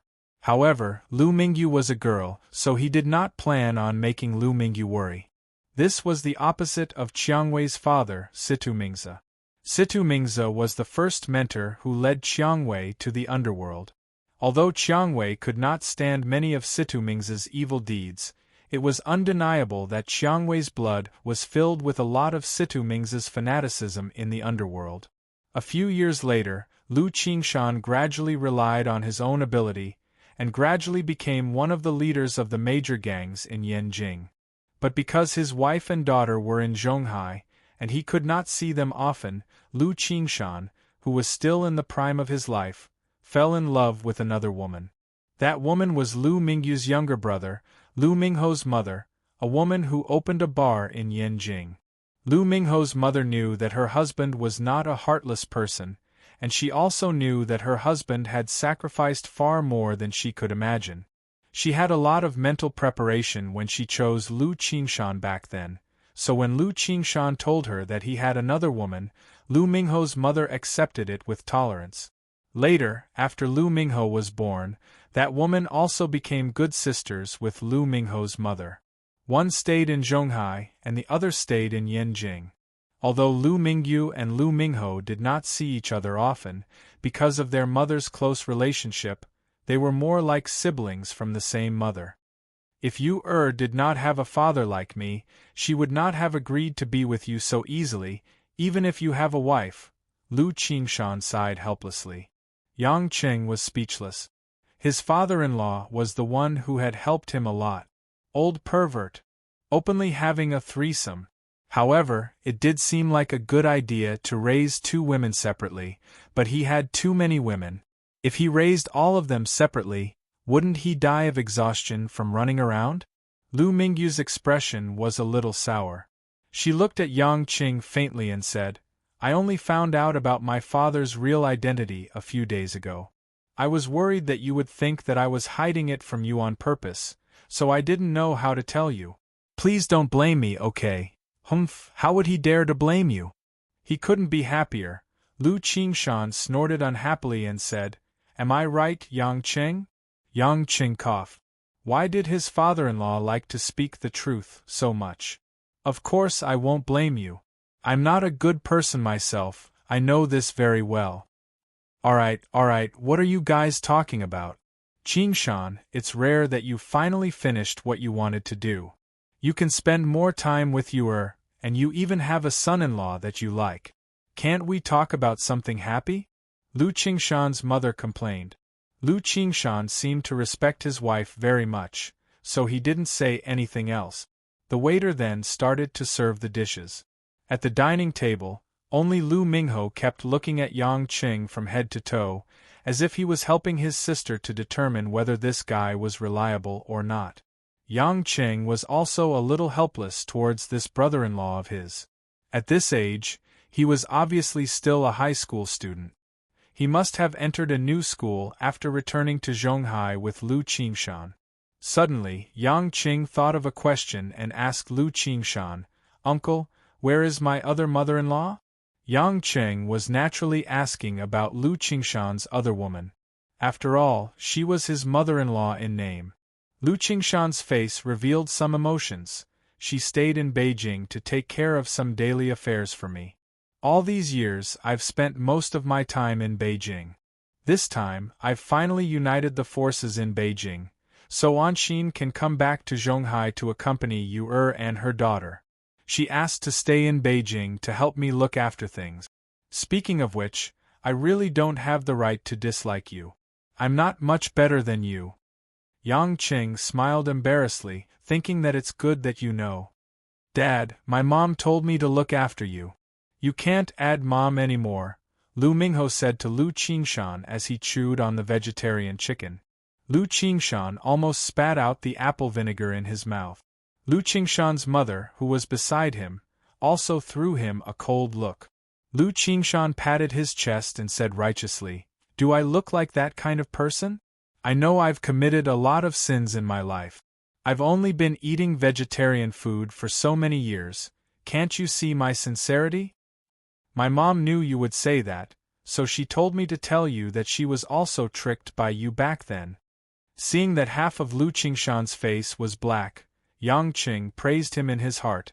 "Lu Mingho's brother-in-law is quite cute." Fortunately, Yang Qing wasn't someone who had never seen the world before. Although he didn't know how much Lu Qingshan knew about him, he was sure that Lu Qingshan knew that his value was definitely not simple. Otherwise, he wouldn't have agreed to the matter between him and Lu Mingyu so easily. With a vegetarian underworld boss as one of his father-in-law, Yang Qing drank a lot of apple vinegar and ate a lot of vegetarian food, but his head was dizzy. When they walked out of the restaurant, Yang Qing held Lu Mingyu's hand and whispered into his daughter's ear, "Looks like our matter is set. You can only be my little lover for the rest of your life. Do you feel wronged? At least you won't be like my dad to my mom, who can only see each other once or twice a year, so it's still acceptable," Lu Mingyu said honestly. "Can't you speak more feminine? Act coquettishly and say things like annoying or bad guy," Yang Qing said with a smile. Lu Mingyu rolled her eyes at him. I don't know how to do those things." Yang Qing smacked his lips. "I'll let Xiangwei meet you in the future. She's good friends with Qianni and they're living together now. No matter what, you're the daughter of an underworld boss. In the future, if you follow Qiangwei and learn more about the underworld, you might even inherit your father's business or something." "I don't want to, I'll just be a white-collar worker. I'll leave my dad's matters to my brother," Lu Mingyu said. "You're such a good sister, letting your brother join the underworld." Yang Qing widened his eyes. "Don't I have you, my brother-in-law, to help me?" Lu Mingyu said with a smile on her lips. Yang Qing's expression was conflicted. The more women there were, the more things he had to help out with. It seemed like he really had to restrain himself. After saying goodbye to Lu Qingshan, his wife and his brother-in-law, Lu Mingho, it was almost 11 o'clock at night. As the area was relatively secluded, on the way home, Yang Qing saw a pitiful number of cars passing by. When he drove to a cable-stayed bridge that crossed the river, Yang Qing suddenly saw a lonely figure standing alone on the railing of a bridge, not far away. If it wasn't for Yang Qing's sharp eyes and excellent eyesight, he wouldn't have been able to see this dangerous scene. At this moment, the figure was facing the cold wind on the river. At the edge of the empty bridge, his feet were on the slender cylindrical railing, as if he was on the verge of falling, and could fall dozens of meters below into the vast and endless rolling river at any time. Not to mention a person, even a rock that weighed a few hundred kilograms would be washed away by the rolling river if it fell like this. The force of the impact could even shatter a person's internal organs. Someone wanted to commit suicide by jumping into the river? Yang Qing blinked his eyes to make sure that he wasn't hallucinating. He immediately stepped on the accelerator and rushed to the back of the figure. After braking, he immediately got out of the car. Even if they didn't know each other, and he wasn't some bodhisattva who would save people from suffering. It would still be too wicked to not help someone in need. However, when Yang Qing got out of the car and saw the back of the figure on the bridge, he suddenly felt that it was extremely familiar. Chapter 454. On the railing of the bridge, there was an ethereal figure that looked like she would fall at any time. She was wearing a light gray dress, and her pair of beautiful calves looked dazzling under the dim light of the street lamps. Her long black hair fluttered in the cold night wind, faintly revealing the side of her face. This was the first time Yang Qing saw this woman dressed like this standing in front of him, but in such a special place. Kai Ning. Yang Qing frowned. Kai Ning didn't realize that he had stopped behind her, and she didn't realize that he was behind her. This clearly didn't make sense, but the woman in front of him was indeed Kai Ning. Kai Ning, who was lightly on the railing, seemed to be stimulated by something. She suddenly turned around, and her gem-like eyes were filled with surprise and panic as she looked at Yang Qing in a hurry. As if she was too excited, Kai Ning couldn't stand steadily, and her body leaned back and fell off the bridge from the railing. Hey! Yang Qing was stunned again. The other party was a highly skilled member of the group of 8, and she actually fell in panic just because he called her. However, Yang Qing didn't think that Kai Ning would be in any danger. Sure enough, before Yang Qing reached the edge of the bridge, Kai Ning had already used her extraordinary qigong to borrow the force of the river to fly back to the bridge. When Kai Ning landed beside Yang Qing, her face was still in shock, and there was a slight blush on her face. She asked softly, "You? Why are you here?" Yang Qing smiled bitterly. "I just wanted to go back from outside, and I thought I met someone who was about to jump into the river, so I wanted to save him. I didn't expect it to be you. But what happened to you just now? I didn't deliberately hide my aura, so I didn't notice you." Kai Ning turned around, and with her back facing Yang Qing, she said, "Nothing, I was just thinking about something, so I didn't notice." Yang Chen was too embarrassed to ask the girl what she was thinking about. This woman had always been quiet and mysterious. If it wasn't for the fact that she had helped him a few times, he really wouldn't talk to her, even if she was an out-and-out great beauty. "Your lightness skill is pretty good. I can't fly to the bridge by touching the surface of the river." Yang Qing couldn't think of anything else, so he said casually. Kai Ning said softly, "You don't need lightness skills to come up and fly." Yang Qing smiled awkwardly. It seemed that the battle with Ares above the sea had shocked this woman quite a bit. He said, "I want to thank you about Tsing Mao. If you have time, how about I treat you to a meal?" Kai Ning turned around and smiled faintly. "There's no time. I'm going back to Beijing tomorrow." "Another mission?" Yang Qing asked in confusion. He thought that Kai Ning would always be in Zhonghai, responsible for monitoring him, even if it was meaningless. Kai Ning had a complicated look in her eyes. "You can say that. Anyway, there are some things." Yang Qing saw that Kai Ning didn't seem to want to say it, so he thought it was an internal secret. He fell silent, not knowing what to say. Just as he was considering if he should say goodbye to Kai Ning, she suddenly said, "Can you watch the stars with me for a while?" Yang Qing thought he heard it wrong. "If you're in a hurry to go back, it's fine. I'm just saying." Kai Ning's expression didn't change at all. "Of course, I'm just surprised that you have such a hobby." Yang Qing shrugged and smiled. Kai Ning turned around and held onto the railing of the bridge. She looked up at the vast sky. Although there were only a few stars, it was still quiet and beautiful. Kai Ning's hair brushed past her delicate face, and the lines of her face were soft and gentle, looking peaceful. "I didn't watch it before," Kai Ning murmured as if she was talking to herself. After that, she didn't say anything else. Yang Qing didn't understand what she meant. Since the girl said she wanted him to watch the stars with her, it must be because she was bored and wanted to find someone to stand with her. He looked up at the vast night sky. It was just spring, and the temperature difference between day and night was huge. Because of the dense water vapor in the river, The night breeze on the bridge was exceptionally cold. Kai Ning suddenly hugged herself tighter, as if she felt the cold, and her body shrank. Yang Qing felt her subtle movements and couldn't help but feel strange. Although the temperature was low, Kai Ning was a master of internal energy. Although she could resist the cold for a while, why did she purposely not use her internal energy to feel the coldness of the world? Could it be that this was also considered a hobby? Yang Qing realized that he was full of questions about this woman. About half an hour later, Kai Ning turned her head. Her lips were slightly pale because of the cold. She said, "I have to go back. You should go too. Thank you for tonight." "There's nothing to thank me for. You know that I'm just an idle person. I just wanted to watch the stars with a friend. It's no big deal." Yang Qing smiled. "Are we friends?" Kai Ning suddenly asked, her eyes shining. Yang Qing nodded and smiled strangely. "You've helped me so much and I've saved your life. Isn't that considered?" Kai Ning was stunned for a moment, and then she smiled. "It seems like it. Every time we meet, something happens. It's really strange.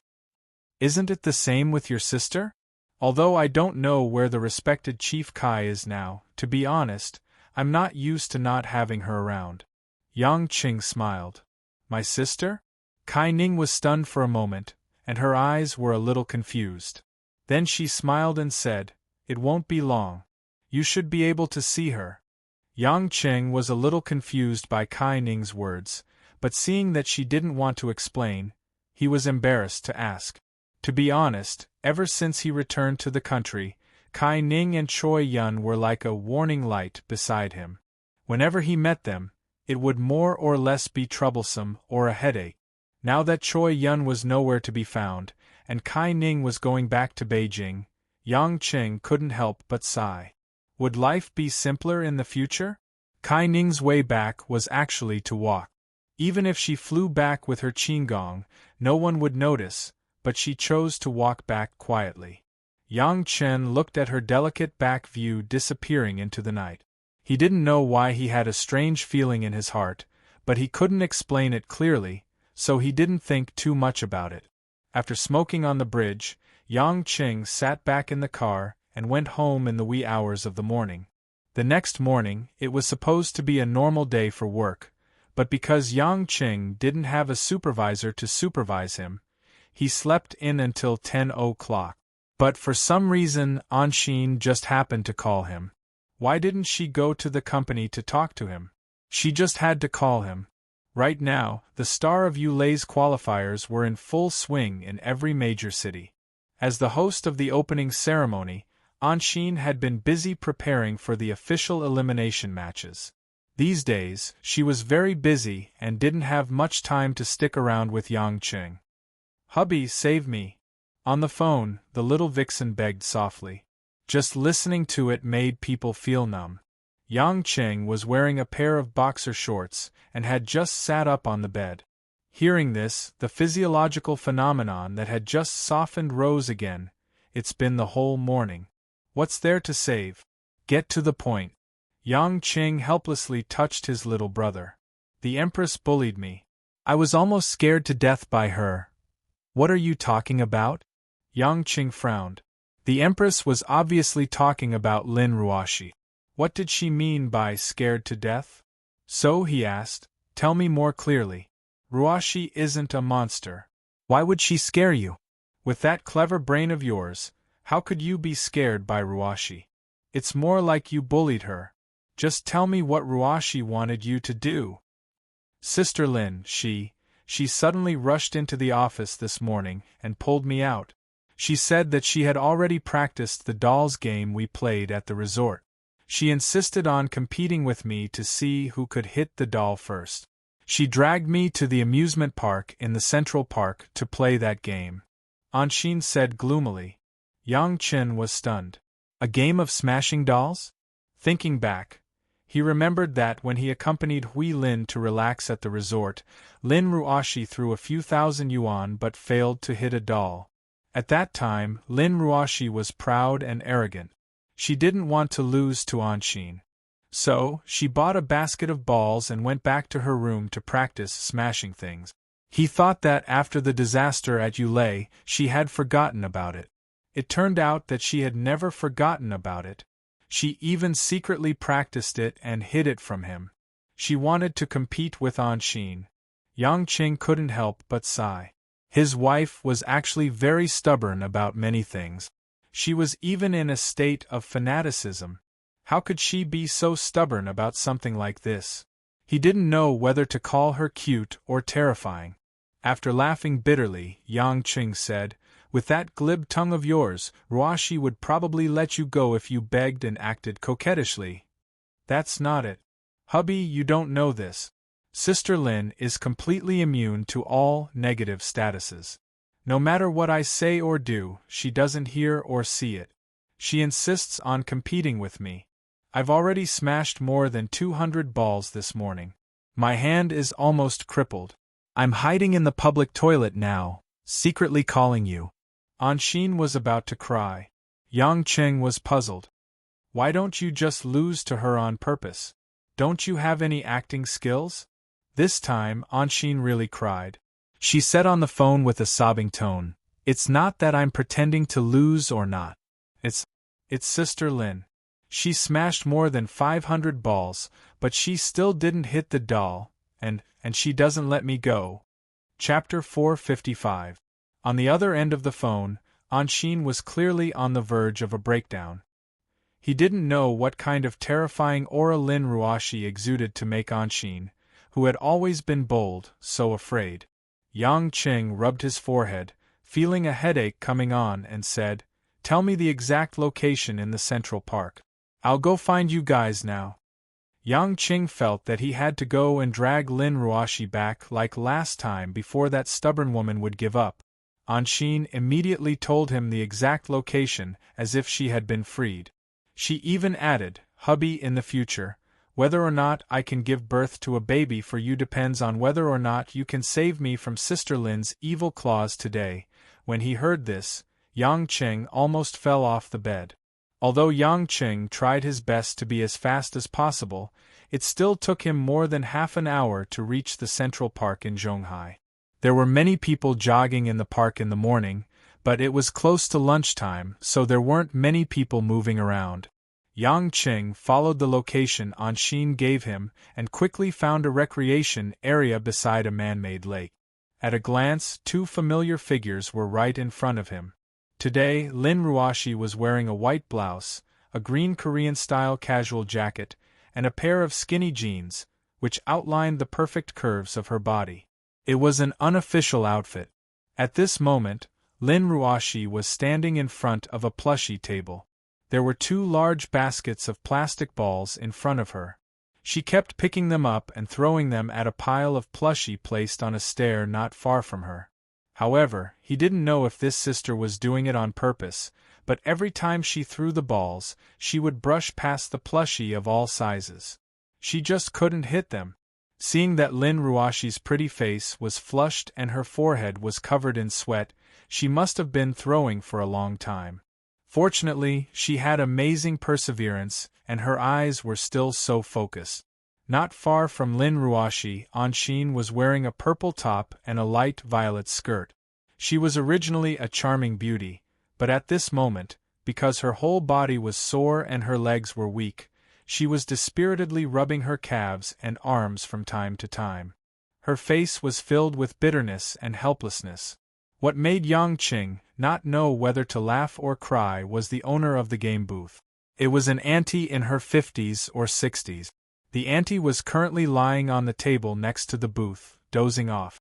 When Yang Qing walked closer, Anshin immediately looked as if she had seen her savior. She jogged up to Yang Qing and tugged at his arm. She gave a look to Lin Ruashi and said, "Hubby, hurry up and talk to Sister Lin. She's about to go berserk." Yang Qing patted Anshin's face to stop her from talking. He walked to Lin Ruashi's side and pursed his lip. "Ruashi darling, is winning or losing this game that important?" Lin Ruashi finally saw Yang Qing. She frowned slightly and glanced sharply at Anshin, who was as silent as a cicada in winter. Obviously, she immediately thought that it was Anshin who had tipped off her. She pouted and said, "Are you here to help your little lover persuade me, or are you here to persuade me yourself?" Yang Qing smiled and said, "Both. When I was negotiating with you, I don't think it was mentioned that I'm not allowed to compete with your lover in games." Lin Ruoshi said unhappily, "There's no such clause, but even if it's for yourself, you can't just smash here for the whole day." Yang Qing said. Lin Ruoshi lightly snorted. "Who said I'm going to smash here for the whole day? When I was practicing at home, I clearly hit the third one. I don't know what's wrong with me today. Otherwise, I would have hit it long ago. If I hit it a few more times, I would definitely hit it." Yang Qing said with a smile, "Isn't it just a game? Why do you have to be so serious?" "I just don't want to lose to her, can't I?" Lin Ruoshi said with a huff. At the same time, she looked at Anshin, who had a pleading expression on her face. "I don't believe that she can hit it, but I can't." "Isn't there a lot of things that you can do that Anshin can't do? There are always things that people are good at and not good at. You're already very outstanding. How many women can manage such a large company? Do you have to surpass others in everything?" Yang Chen tried to persuade her. It seemed that these words were more effective. The sharpness in CEO Lin's eyes receded a bit, and her cold face became a bit more gentle. She said, "All right then, let's stop here for today." As soon as she heard that Lin Ruoshi wanted to stop, Anshin immediately jumped for joy and ran to Lin Ruoshi's side gratefully. She pulled on Lin Ruoshi's hand and said, "Sister Lin, I knew that you wouldn't be so heartless. That's right, you're so troublesome. How can I compare to you? Please spare me. Don't waste your precious time on a nobody like me." Lin Ruoshi said with a straight face, "Don't think too much. I only said that we'll stop here for today. When I'm done, we'll come again." If it wasn't for Yang Qing supporting her, Anshin's eyes would have rolled back and she would have fainted. Since it was already lunchtime, the three of them naturally went to find a restaurant to eat. Yang Qing brought the two women to a quiet Western restaurant and ordered 3 New York steak set. They chatted as they ate. Although Anshin was obviously the third party, there was no awkward atmosphere at all on such an occasion. Anshin was really afraid of Lin Ruoshi. Her words were full of sarcasm, and she tried her best to make Lin Ruoshi feel more comfortable. Yang Qing saw Anshin's fawning look and felt a little pitiful. However, he couldn't be too obvious in front of his wife to help his lover. After all, Lin Ruoshi sat down to eat with her lover peacefully. She was already very tolerant. Therefore, Yang Chen could only turn a blind eye to it and pretend that nothing had happened. Suddenly, Lin Ruoshi thought of something. She turned to Yang Qing and said, "Yesterday, I received a message from the Paris branch. This year's Paris Fashion Week will be delayed. It will be held in mid-April. At that time, you will be the representative. I have to deal with some things about the new material products, so I won't go." Yang Qing was dazed. Paris Fashion Week? That was the most prestigious fashion week in the world. Compared to Milan and New York, the Paris Fashion Week had always been superior. It wasn't rare for Yulei to receive an official invitation. However, asking an uneducated man like him to go and see the fashion culture was like playing the lute to a cow. "Why don't you let Qianni or Mingyu go?" Yang Qing asked in confusion. Lin Ruoshi shook her head. "Qianni and Mingyu are my right-hand men now. They have a lot of other important things to do, so I can't let them go.